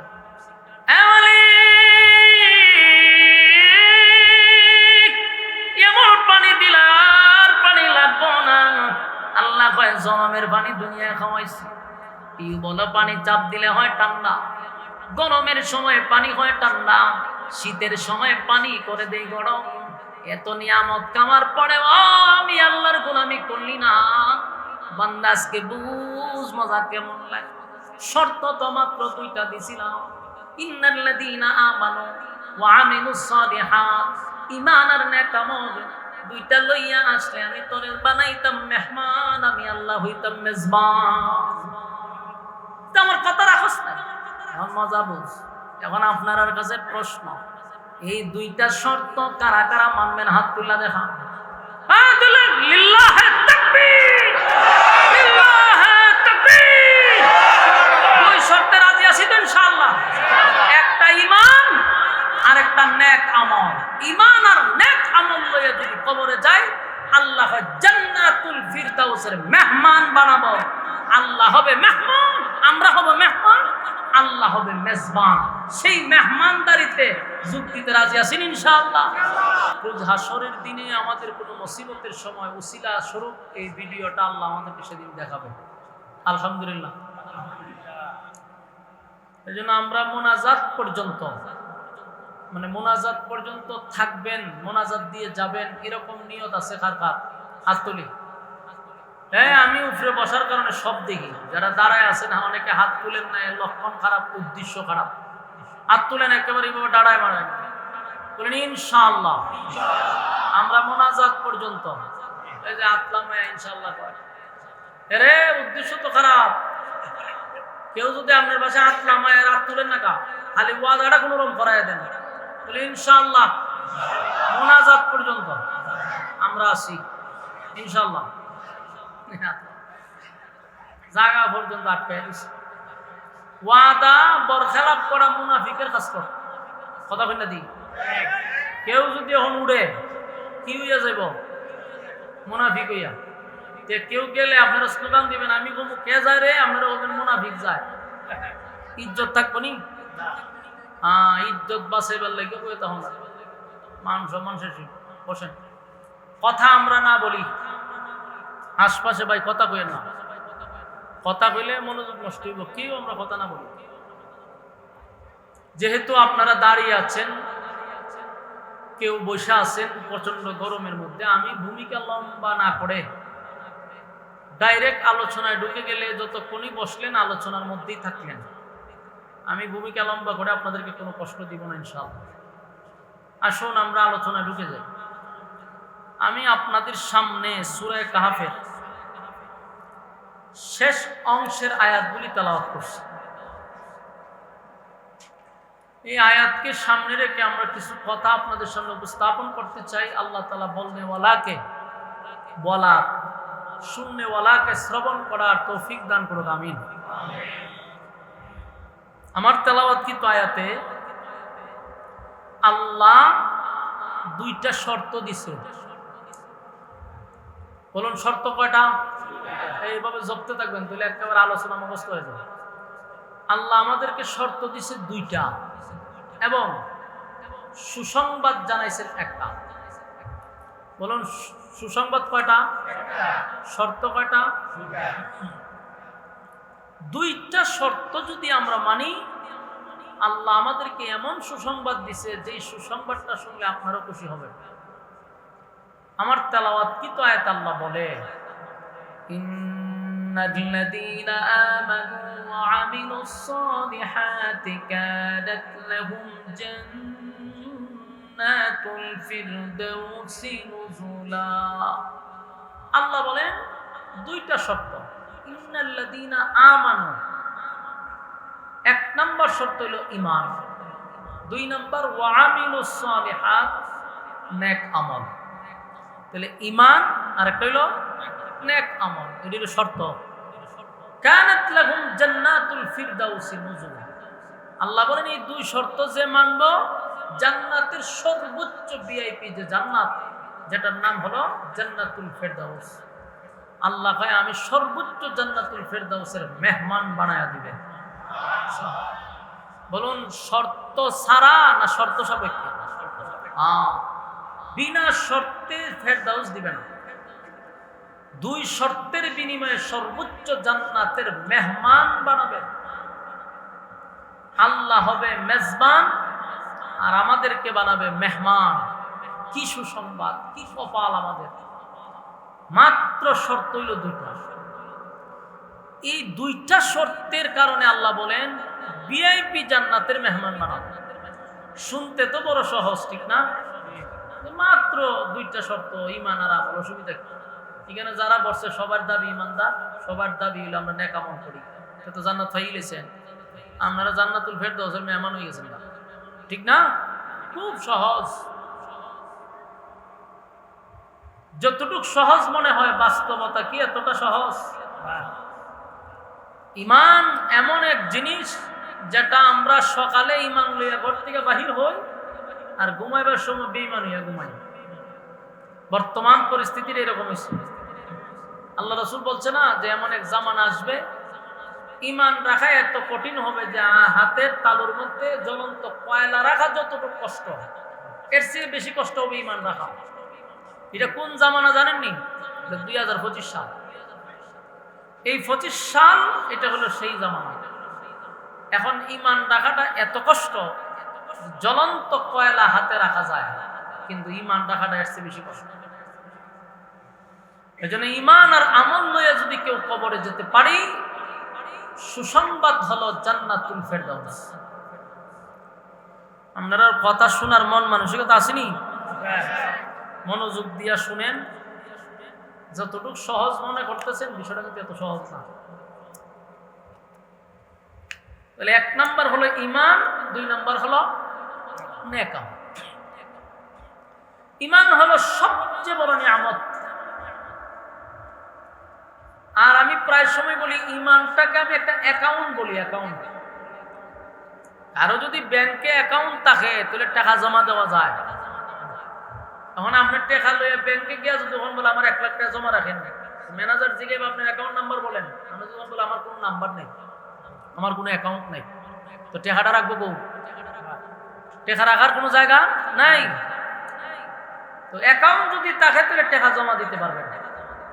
ঈমান যদি আপনার থাকে তাহলে নামাজ পড়লে ঢুকবে, রোজা রাখলে ঢুকবে, ইবাদত বন্দেগী করলে এটা ঢুকবে অ্যাকাউন্ট। ঈমানই নাই তাহলে আপনি ঢুকাইবেন কেমন? ঈমান নাই নামাজ পড়ে কি করবেন? ঈমান নাই রোজা রাখবেন, যাইব কো? যাওয়ার জায়গা নেই। ইকুটা একটু কমা। এখন আপনি চিন্তা করেন তাহলে ঈমানটা একটা অ্যাকাউন্টের মতো। ঈমান ঠিক আছে, নামাজ, রোজা, হজ, যাকাত, ইবাদত বন্দেগী যা করবেন সব ঢুকবে। তাহলে প্রথম তো আমার অ্যাকাউন্ট করতে হবে। এজন্য ঈমানের ব্যাপারে আমাদের সতর্ক থাকা দরকার। ঈমানটা আবার এত সহজ না। এখন আসুন আমরা ঈমান আনব। আল্লাহ প্রত্যেক জায়গাত ঈমানদাররে ওয়াজ করছে। কেন করছে? কারণ আমাদের ঈমান জায়গাত থাকে না, আমরা ঈমান লড়াচড়া করে, আমরা ঈমান বিক্রি হয়, আমরা জাকাত ফল্টি মেরে দিই। এই জন্য আল্লাহ বারবার ঈমানদারকে দেখেন জাহান্নাম থেকে বাঁচার কথাও ঈমানদাররে বলছে। ইয়া আইয়ুহাল্লাযীনা আমানু আনফুসাকুম ওয়া আহলিকুম নারা, হে ঈমানদাররা জাহান্নামের আগুন থেকে তোমরা বাঁচো, পরিবার সহ বাঁচো, একা না, রাহালকে বাঁচাও। বলুন বেঈমানরে কইছে না ঈমানদাররে কইছে? ঈমানদাররে বলছে। কারণ ঈমানদাররে আল্লাহ বারবার কেন এত সতর্ক করতেছে? আমরা তো সবাই ঈমানদার। এই যারা দাঁড়ায় আছেন আপনারা বেঈমান না ঈমানদার? কত কথা কয় না, চিন্তা ফিরে গেছে জোরে খান। ঈমানদার বৈশা যারা রয়েছে ঈমানদার। আমিও নিজের দাবি করি ঈমানদার, হুজুরও দাবি করে ঈমানদার, সবাই নিজের ঈমানদার দাবি করছে, ঠিক নেই? তো এক বেচারা যে ঈদের নামাজও পড়ে না, সারা বছরে ঈদের নামাজটিও পড়ে না, নামাজ নাই, রোজা নাই, হজ নাই, যাকাত নাই, পর্দা নাই, সুদে ঘুষে জেনা বেবিচার টেন্ডারবাজি সাদাবাজি কোন আকাম বাদ নাই যে হে করে না। এর যদি আপনি জিজ্ঞাসা করেন আমি ঈমানদার না বেঈমান, বুকত তাফা দিয়ে কইব আমি ঈমানদার, ঠিক নেই? এমনি হইতো না, তাফাটা দিয়া কইব। যদি কোন বলে ভাই আপনি দি ঈদের নামাজও পড়েন না, ঈমান আপনার আসেনি, ভাই সভ্য না, নামাজ না বললে গেছে আমার ঈমান বড় শক্ত। তাহলে দাবির বেলা হে আপনার থেকে আরো বেশি, দাবির বেলা আরো বেশি মজবুত, তাফা দিয়া কই ঈমান আছে। তাহলে এখন আমরা একটা প্রশ্ন জাগে না, সুদ করেও কয় ঈমানদার, ঘুষ করেও কয় ঈমানদার, বেনামাজিও কয় ঈমানদার, বেফরদাওয়ালাও কয় ঈমানদার, টেন্ডারবাজেও কয় ঈমানদার, সাদাবাজেও কয় ঈমানদার, দুর্নীতিবাজেও কয় ঈমানদার, জেনা করেও কয় ঈমানদার, ইমাম সাহেবও কয় ঈমানদার, বক্তাও কয় ঈমানদার, ফির সাহেবও কয় ঈমানদার, সবই ঈমানদার। বেঈমান হও কথা হয় না, জেরে কয় হেও কয় আমি ঈমানদার, বেঈমানটা গেল কো? সম্মানিত সুধী, শুধু সাবাবাজি করে দাবি করলে তো হবে না, বাস্তবায়ন হতে হবে। আমি দাবি করলাম ঈমানদার, কিন্তু আসলে কি আমি ঈমানদার? গাঞ্জা খায় 3 ওয়াক্ত, হেরে নাম পালাইছে ফুলের মতো পবিত্র, এই কথা বলে তো দাবি করা যাবে, কিন্তু অরিজিনালি কি আমরা ঈমানদার হইতে পারবো? দাবি দিয়া ঈমানদার হওয়া যায়। ঈমানদারের ঈমানি পরীক্ষা, কথা কি বুঝতেছেন? আচ্ছা, জ্বর উঠেনি আপনারা? তাফ জ্বর উঠলে ফার্মেসির থেকে ডাক্তার আনলে ডাক্তারে ব্যাগ থেকে দেখবেন একটা কলম বাইর করে, এটা বগলের নিচে ঢুকায় রাখে, এটার নাম হলো থার্মোমিটার। বলুন কি মিটার? এটারে কয় জ্বর মাপার মেশিন। তো এই থার্মোমিটার ওই জিব্বার নিচে দেয়, আর বগলের নিচে দেয়, দিয়া কতক্ষণ দইয়া কয় যে আপনার জ্বর 103 অথবা 104। যে মিশিংটা দিয়ে মাফে এটার নাম হলো থার্মোমিটার। জ্বর মাফার মিশিং থাকার কারণে জ্বর কত আপনি না বললেও বাইর করুন যা, কথা কই না জি? আপনি যতক্ষণ বলেন না আমার জ্বর বেশি না, কিন্তু মাইপটা দেখা যায় আপনার জ্বর সর্বোচ্চ, এটা মাফার মিশিং আছে। কিন্তু ইমান মাফার মিশিং তো নাই। ইমান মাফার মিশিং না থাকার কারণে সুদকুরেরাও হয় ইমানদার, ঘুষখোরেরাও হয় ইমানদার, বেনামাজিরাও হয় ইমানদার, জেনাকুররাও হয় ইমানদার। কেন কয়? মাফার মিশিং নাই। ওই আমার কথা বুঝুন না আপনারা, একটু হানা কই না কা। মিশিং না থাকার কারণে দাবিটা করার সুযোগ পাইছে, কথা কথা। যদি মিশিং থাকতো দাবি করতে পারতো। আমি যে বক্তাইছি ওয়াজ করতাম, আমি ইমানদার দাবি করতে পারতাম না যদি মিশিং থাকতো। আমি যখন স্টেজে উঠলাম বলে তখন বলে হুজুর একটু খারাপ হচ্ছে, আপনি ওয়াজ করবেন পরে আগে বগলের নিচে একটু আলগি দেন। তো দেখতে না বলে তুললে আমার বগল আলগি মেরে দিছে, আলগি মাইরে মিশিং একটা ঢুকাই দিছে, দিয়ে হয়তো খারে তেমন খার হইলাম টান্দা বাইরে করে হয়তো হুজুর আমি ইমান জিরো ওয়াজ করানো লাগতো না, বাদ যায় ইজ্জত লইয়া তাড়াতাড়ি বাড়িতে যায়। ধরা খাইলাম বলে নি ইমাম সাহেব নামাজ পড়াই, তো ইমাম সাহেব নামাজ পড়াইবার আগে বগলের নিচে খাটি ঢুকাই দিছে। আগে পরীক্ষা করে দেখতো ইমান জিরো। ইমাম সাহেবের ইমামতি না দিয়ে হয়তো মান সম্মান থাকতে বেগলে বাড়ি যায়, ঠিক নেই? নেতা এসে বক্তব্য দিত, হয়তো বক্তব্য দিবি পরে আগে তোরা যে মানছে ফুলের মতো পবিত্র হয়, আমরা মিঠাটা লাগাই দেখি কেন বগলের নিচে আলগি দিয়ে ঢুকাই দেখতো ইমান জিরো। হয়তো নেতাগিরি করবে পরে আগে এখান থেকে ভাগ, নাহলে বেজ্জতি হবি, ঠিক নেই? ফিরাইলে মুরিদ করবার লাগিয়া বলে মুরিদ করবি পরে, ভাও টিপব তোর পরে, আগে তোর ইমান মাইপা লই। ইমান মাইপা দেখা যায় ইমান জিরো, ফিরে ঘরের ভিতরে করতে জুতাটা বাইরে বাইরে বাইরে উঠতো, ঠিক নেই? তাহলে এই মিশিংটা না থাকার কারণে সর্বমহলের মানুষ নিজের ইমানদার দাবি করে। আওয়াজ দেন কেন?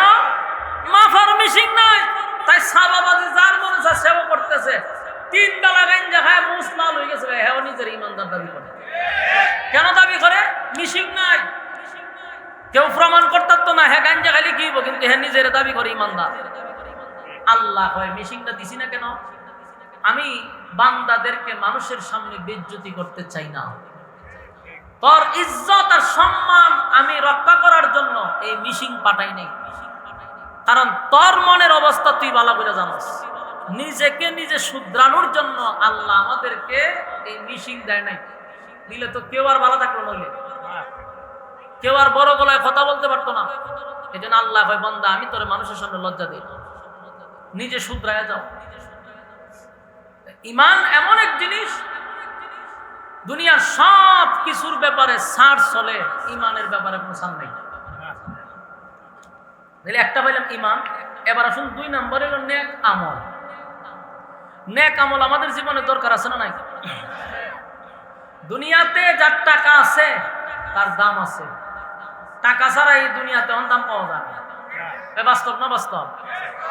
টাকা ছাড়া মা বাপের কাছে সন্তানের দাম নাই। এখন বেকার কদিন থেকে দেখেন করো, দেখবেন মা বাপই সন্তান দেখতে পারে না। তাহলে এই দুনিয়ায় চলতে গেলেও ভাই টাকা লাগে। যার টাকা আছে তার দাম আছে, যার টাকা নাই দাম নাই। আর পরকালের সিস্টেম হলো যার নেক আছে তার দাম আছে, যার নেকি নাই তার 4 পয়সার কোনো দাম নাই। তাহলে আমাদের জীবনের নেক আমলের দরকার আছে না নাই?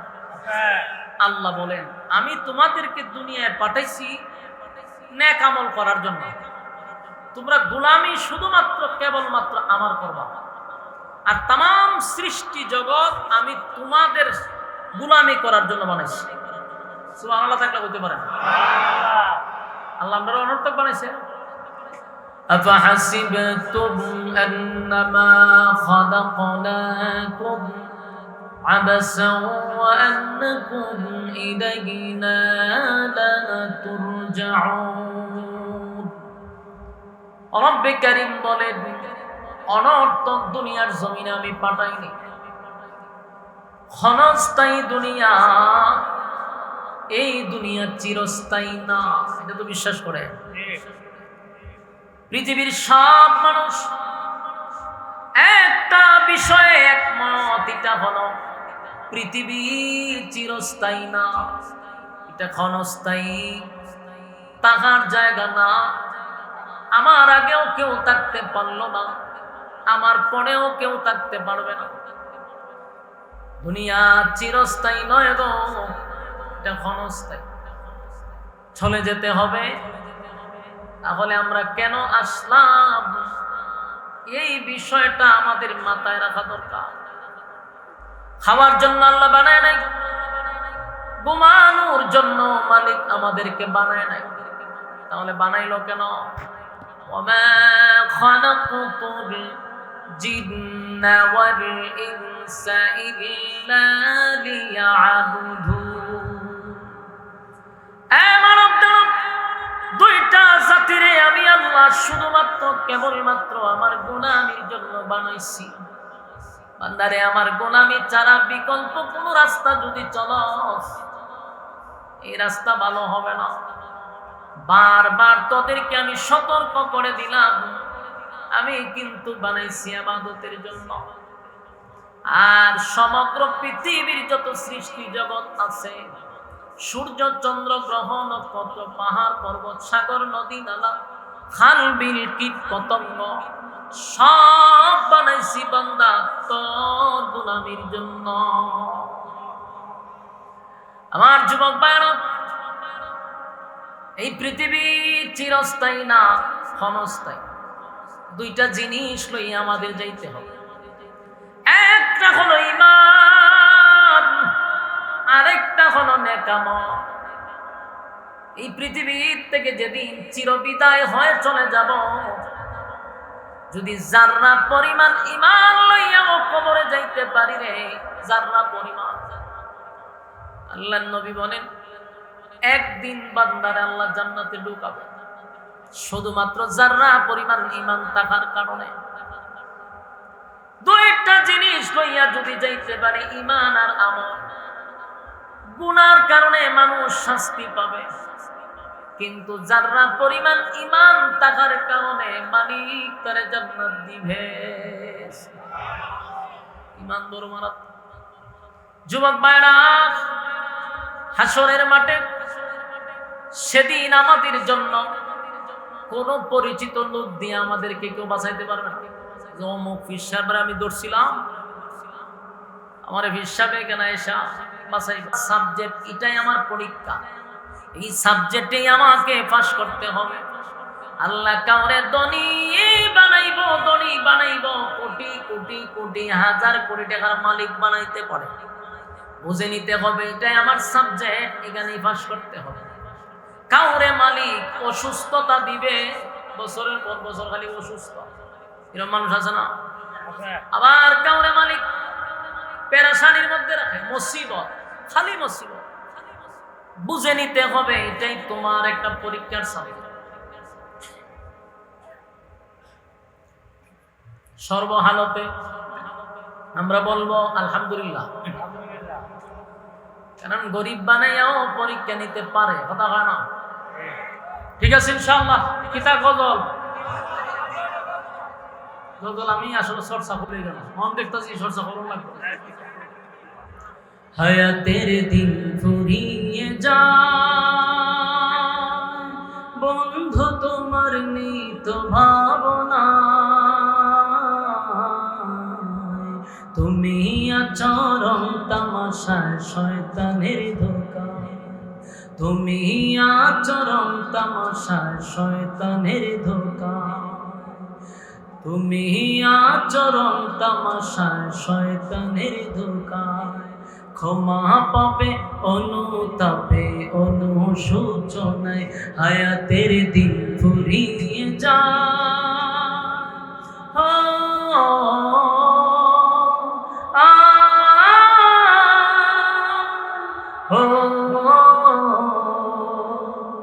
কেউ হবে না পথ। সব সঙ্গীত চর্চা রাখি না, কেমনে গাইতাম বলছে। আমি সঙ্গীত নিয়ে আদতই চর্চা করি। অনেক সময় মাহফিলে গেলে আমার সঙ্গীত না, আমি চিন্তা করি যারা সঙ্গীত গায় এদেরকে বলা দরকার। আমি সঙ্গীত নিয়ে আদতই চর্চা করি। এটা তো একবার গায় যে অ্যালবাম বাইরে হয়, একবার যে গায় দ্বিতীয়বারে আমি এটা মুখ দিয়ে আনি, কেমনে আর থাকতো এখন আমি নিয়োগ করছি যেহেতু আপনারা চান আমার ডায়েরি রাখতে হবে, ডায়েরি দেখলে আবার সব অতীতের সব গজল আছে তা হইতে পারে, কিন্তু এগুলো আমি রাখি না প্রিন্টে, একবার যে গাই শেষ ইতি। আমার জীবনে বহু গজল গাইছি, তা গাওয়াই না গজল, কিন্তু তা তো আমি ভিতরে রাখি, মানে আপনারা আবদার কেমনে রক্ষা করতাম। কি আর এই যে এতক্ষণ ওয়াজ করে এমন যখন আজান দিতাম, এটা তো আরো সমস্যা, কলজা বাইরে জায়গা সেটা জানডা বাইরে এক কারে জিব্রা দেয়। আচ্ছা যান অনাবদার রকম ইকু দেন, ইকু মারেন, ইকু মারেন। দুইটা কলি আপনাদেরকে শোনাচ্ছি, দুইটা কলি শোনাচ্ছি, দেন একটু ইকু দেন, আরো ইকু দেন, মাঝখান থেকে শোনা। হাইয়া আলাস সালাহ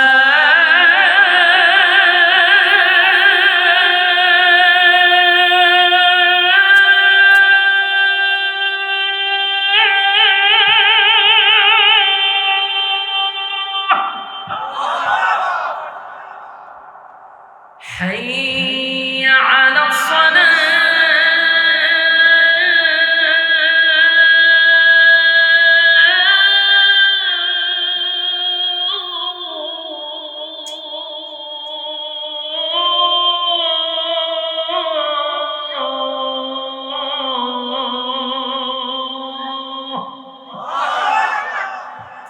حي على الفلاح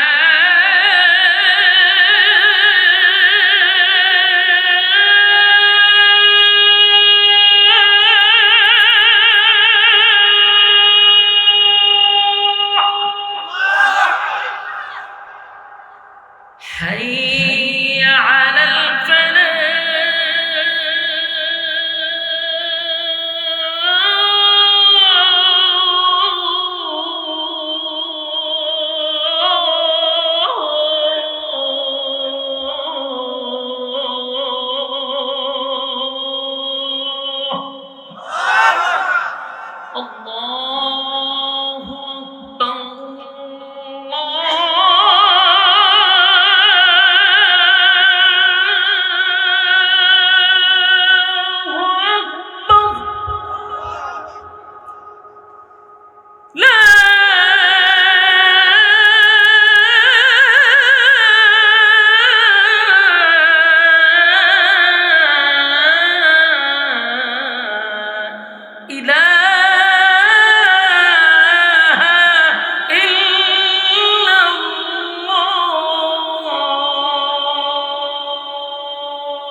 যা সিল সিপটা ছেড়ে দিছে, দুরূদ শরীফ পড়েন। তবে আমাদের ন্যাশনাল কসবার মাইকটা ভালো, এর খুব বক্ত আমি, যদিও আমরা তরিকার লোক বেটা না, মাঝে মাঝে আমরা বিরুদ্ধে করতে পারে না, আমি এদের মহব্বত যত মাহফিল হইতেছে ন্যাশনাল আমার খুব ফেভারিট একটা মাইক, এতে এতে বুঝে সিস্টেম, বুঝে তো কোনা না কোনটা করতেই এরা বুঝে। আর কোনো মাইক দিয়ে ওয়াজ করলে মনটা হয় মাইকটা হলে আমার নিজের মাথা দুবারই মেরে দেবে, এমন কষ্ট লাগে। তো অনেক মাইক ম্যানরা গেছে রে হুজুর আপনি কেড়ে বিরুদ্ধে, বাইরে আমি তোর বিরুদ্ধে কেড়ে করতাম, আমার কি নিজস্ব মাইক কোম্পানি আছে, আমার তো কোনো জিতা জিতি নাই, কিন্তু আমারও মাইরা লাইতাছ, আমি বাঁচতে গিয়া তোর বিরুদ্ধে কম মাইক ভালো হলে আমরা তো ক্যাটারকাটি করার দরকার নেই, মাইকটা ভালো মাশাআল্লাহ, সাউন্ডটা মন মতো রাখলি। এরপরে কি কয় শুক্রবার আসতেছি, এটা তো ন্যাশনাল থাকবো না, মালিক বলে দিছি, পাউন্ডের সব জায়গা বলে দিতেছি এ মাইক ভালো আলহামদুলিল্লাহ। দেখেন আবার শত্রু মত্রু নিয়ে লাগে জায়গা, দুরূদ শরীফ পড়েন আল্লাহুম্মা সাল্লি আলা মুহাম্মাদ ওয়া আলা আলি মুহাম্মাদ কামা সাল্লাইতা আলা ইব্রাহিম ইন্নাকা হামিদুম মাজিদ, আল্লাহুম্মা আমিন। ربنا ظلمنا أنفسنا وإن لم تغفر لنا وترحمنا لنكونن من الخاسرين رب العالمين الله গভীর রাত হয়ে গেছে, নজুলের রহমতের সময়, দোয়া কবুলের সময়। আল্লাহ সাদা সাদা দাড়িওয়ালা মুরব্বিরা আমার সঙ্গে হাত বাড়াইছে, আল্লাহ নওজোয়ান আমার তরুণ যুবক ভাইরা হাত বাড়াইছে, ছোট ছোট মাসুম বাচ্চারা আমার সাথে হাত বাড়াইছে, পর্দার আড়ালে আমার মা বোনেরা হাত বাড়াইছে, বিশেষ করে জাতির শ্রেষ্ঠ সন্তান হযরত উলামায়ে কেরামরা হাত বাড়াইছে। আল্লাহ আমি গুনাহগার, নাগান্দা, নাফরমান, নালায়েক, অযোগ্য, মুসাফির হালতে আপনার বান্দাদের সঙ্গে হাত বাড়াইছি। মেহেরবানি করে জীবনের সগীরা কবিরা, ইচ্ছা অনিচ্ছা, দেখাইয়া না দেখাইয়া, অঙ্গ প্রত্যঙ্গর দ্বারা যত গুনাহ করছি, মেহেরবানি করে জিন্দেগির গুনাহ মাফ করে দেন। আল্লাহ আমরা যারা হাত বাড়াইছি, আমাদের মধ্যে অনেকের মা নাই, বাবা নাই, দাদা নাই, দাদি নাই, নানা নাই, নানি নাই, শ্বশুর নাই, শাশুড়ি নাই, আত্মীয় স্বজন, ভাই বারাদর, পাড়াপড়শি, হকদার, দাবিদার, মায়ার মানুষ, মহব্বতের মানুষ। আল্লাহ অন্ধকার কবরে যারা চলে গেছে, মেহেরবানি করে তাদের কবরে সব পৌঁছায়া দেন। আমাদের পক্ষ থেকে লাখো কোটি দুরূদ এবং সালাম সোনার মদিনায় নাম ধরে ধরে সালাম পৌঁছায়া দেন। আল্লাহ আমরা যারা হাত বাড়াইছি, আল্লাহ আমাদের মা বাবা যারা দুনিয়ার মধ্যে নাই, আমাদের গুনার কারণে তাদের কবরে আপনি আযাব দিয়েন না। আল্লাহ আমাদের গুনার কারণে মা বাবার কবরে আপনি আযাব দিয়েন না। আল্লাহ মেহেরবানি করে আব্বা আম্মাকে মাফ করে দেন। রব্বির হামহুমা কামা রাব্বায়ানি সগীরা। আল্লাহ ছোটবেলা আব্বা আম্মা যেইভাবে আমাদেরকে লালন পালন করছে, আপনি কুদরতি ভাবে আব্বা আম্মাকে লালন পালন করেন। আল্লাহ আমাদের আব্বা আম্মা যারা বেঁচে আছে, হায়াতে আমলে আপনি বরকত দান করেন। আল্লাহ আমরা যারা হাত বাড়াইছি, আমাদের মধ্যে কত মানুষ কত সমস্যায় পড়ে হাত বাড়াইছে। কেউ অসুস্থ আছে, আপনি শিফায়ে কামেলা আজলা দান করেন। আল্লাহ কেউ ঋণগ্রস্ত আছে, ঋণ থেকে আপনি মুক্তি দান করেন। আল্লাহুম্মা কফিনি বিহালালিকা আন হারামিক ওয়া আগনিনি বিফাদলিকা আম্মান সিওয়া। আল্লাহ আমাদেরকে হালাল রোজগারের ব্যবস্থা করে দেন, হারাম থেকে আপনি হেফাজত করেন। আল্লাহ আমাদের মধ্যে অনেক মানুষ পেরেশানিতে আছে, পেরেশানি দূর করে দেন। আল্লাহ যে সমস্যার মধ্যে আছে, গায়বী খাজানার থেকে সমাধান করে দেন।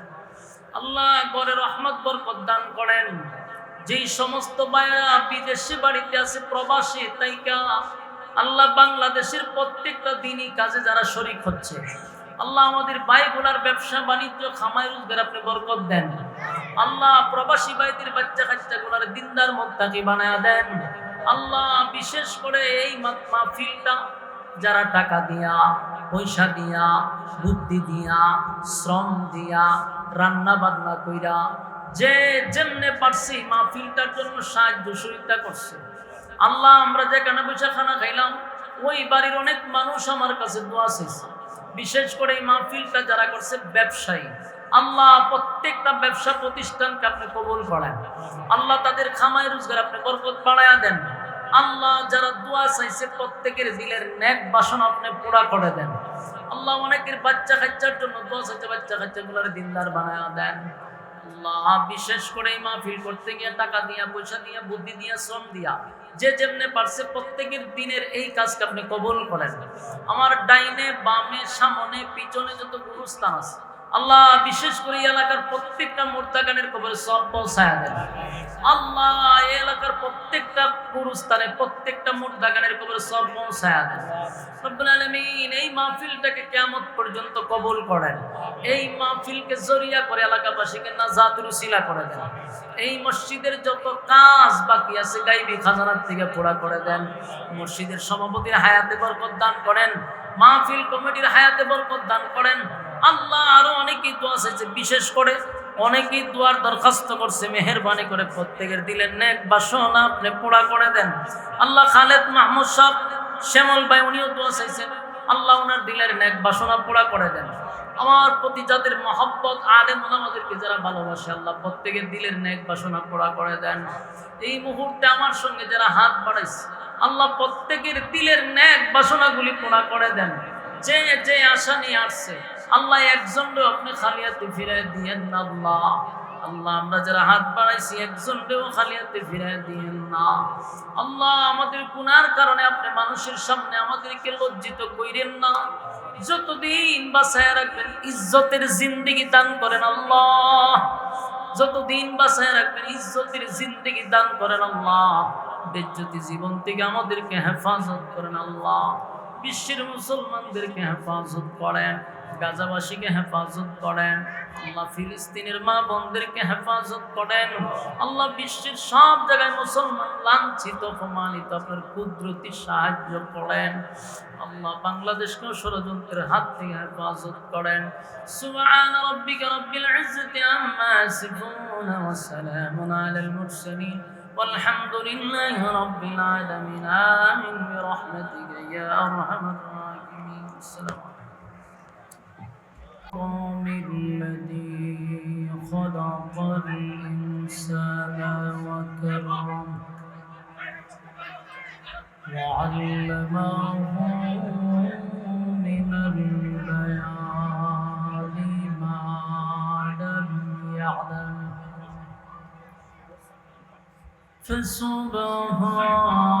فسبحان الذي لا يحصى امتداده باللسان ولا بالقلم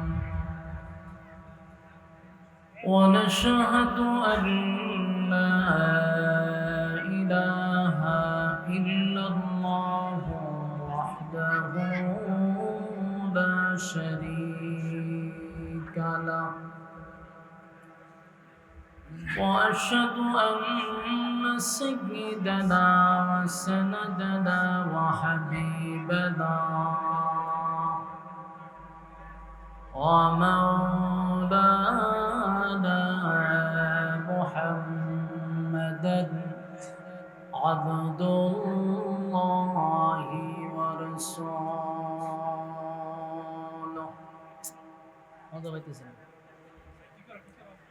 أرسله بالحق بشيرا ونذيرا وداعيا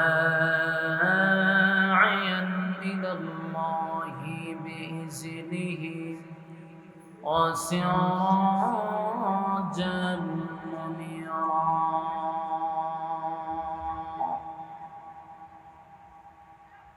أما بعد فأعوذ بالله من الشيطان الرجيم.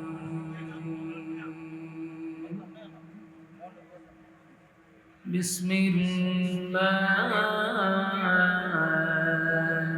الرحمن الرحيم.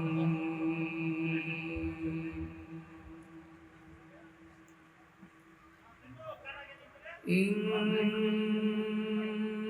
الذين آمنوا وعملوا الصالحات كانت لهم جنات الفردوس نزلا خالدين فيها لا يبغون عنها حولا. قل لو كان البحر مدادا لكلمات ربي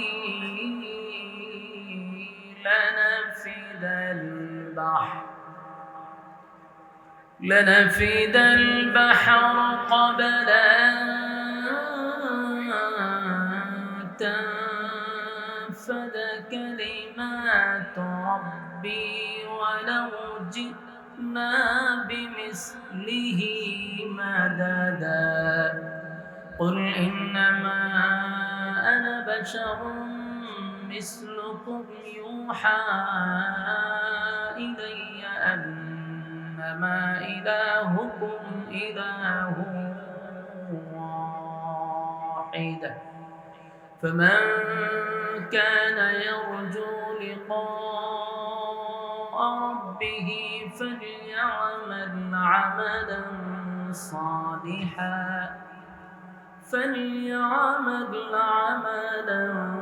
صالحا ولا يشرك بعبادة ربه أحدا. صدق الله العظيم. درود الشريف قولي اللهم صل على محمد وعلى كما صليت على إبراهيم وعلى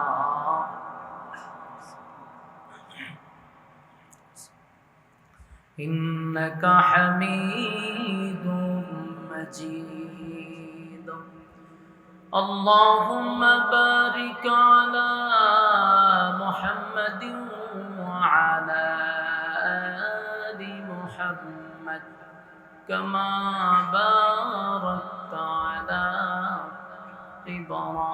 إبراهيم وعلى آل إبراهيم إنك حميد مجيد मेरा दिल तलब रहा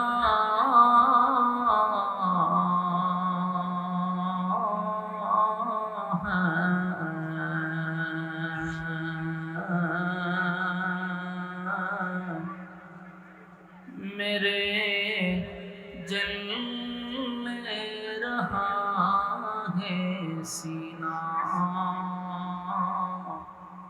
ये दवा वही मिलेंगी मुझे ले चलो मदीना बलगल आला बिकमालिही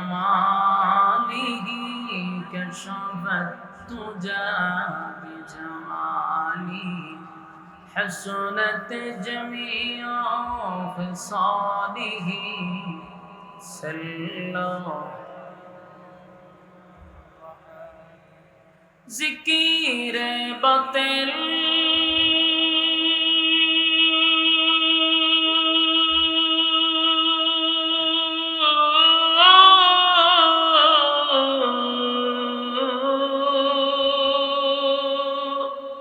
खो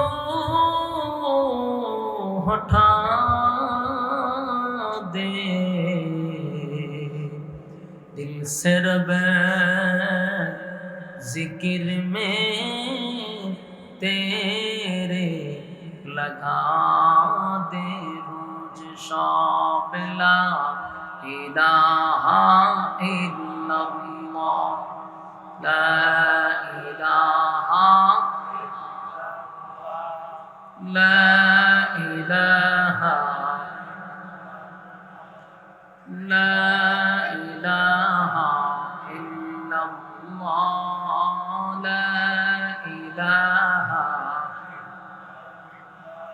لا إله إلا الله لا إله لا إله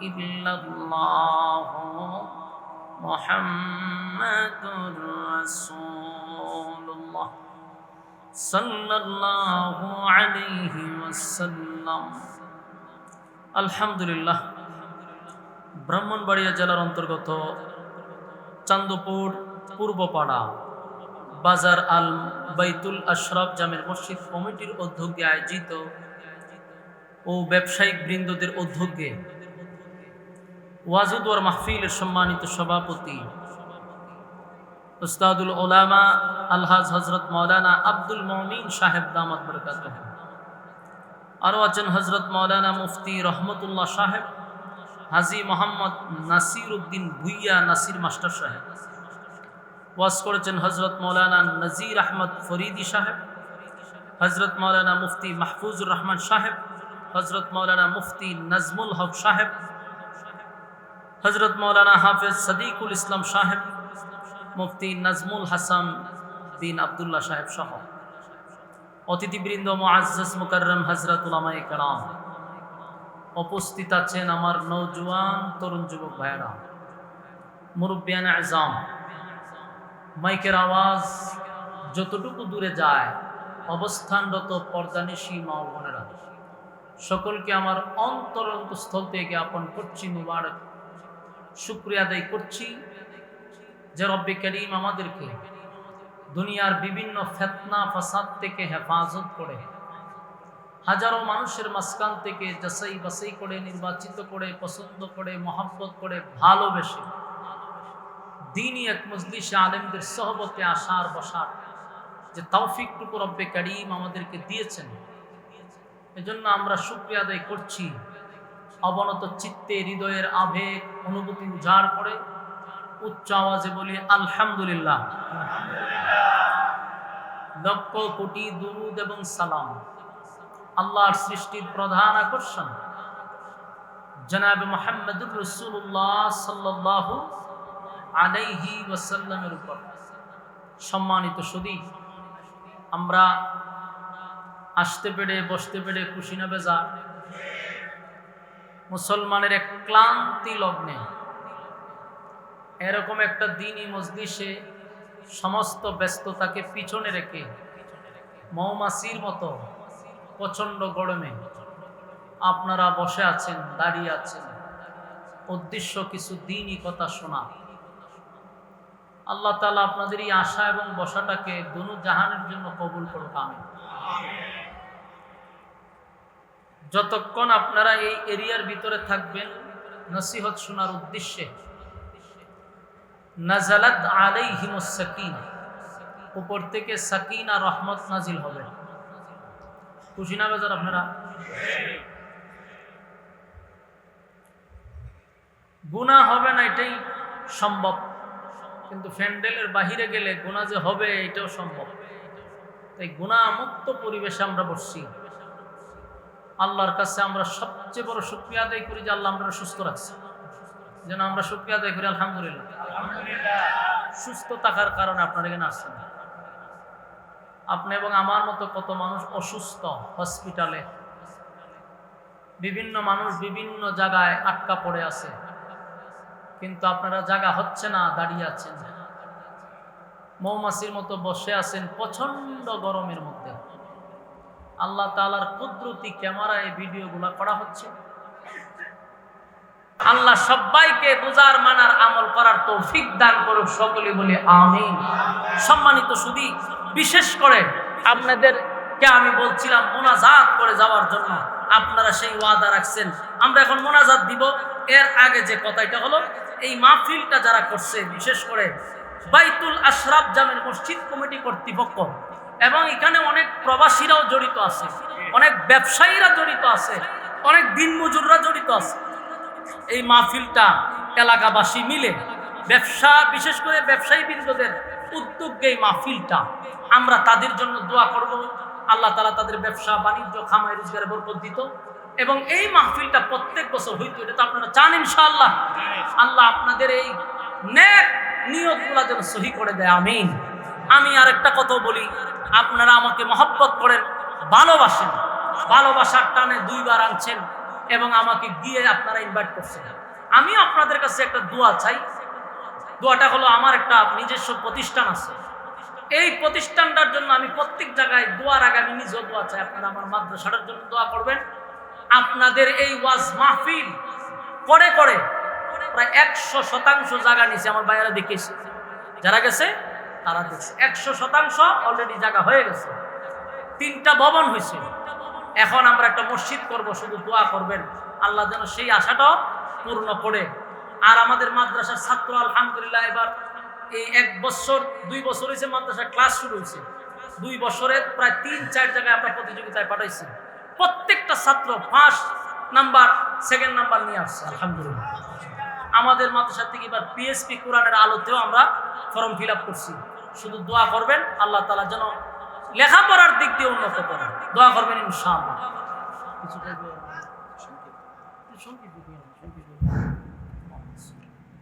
আসসালামু আলাইকুম ওয়া রাহমাতুল্লাহি ওয়া বারাকাতুহু।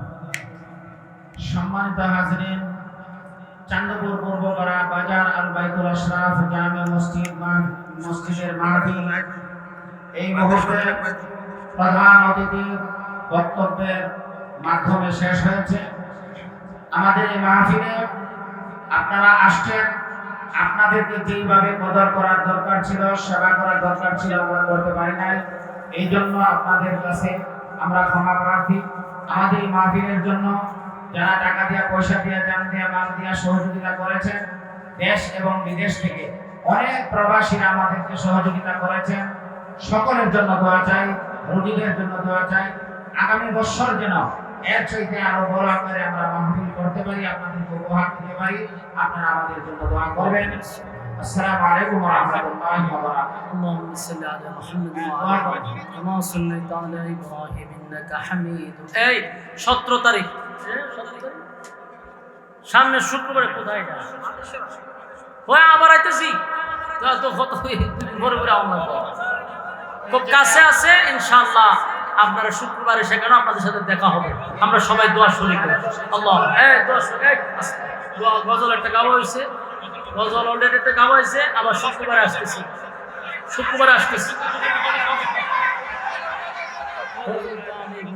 চর্চা করি না, গজল কি চর্চা করি, গজল গাইতাম।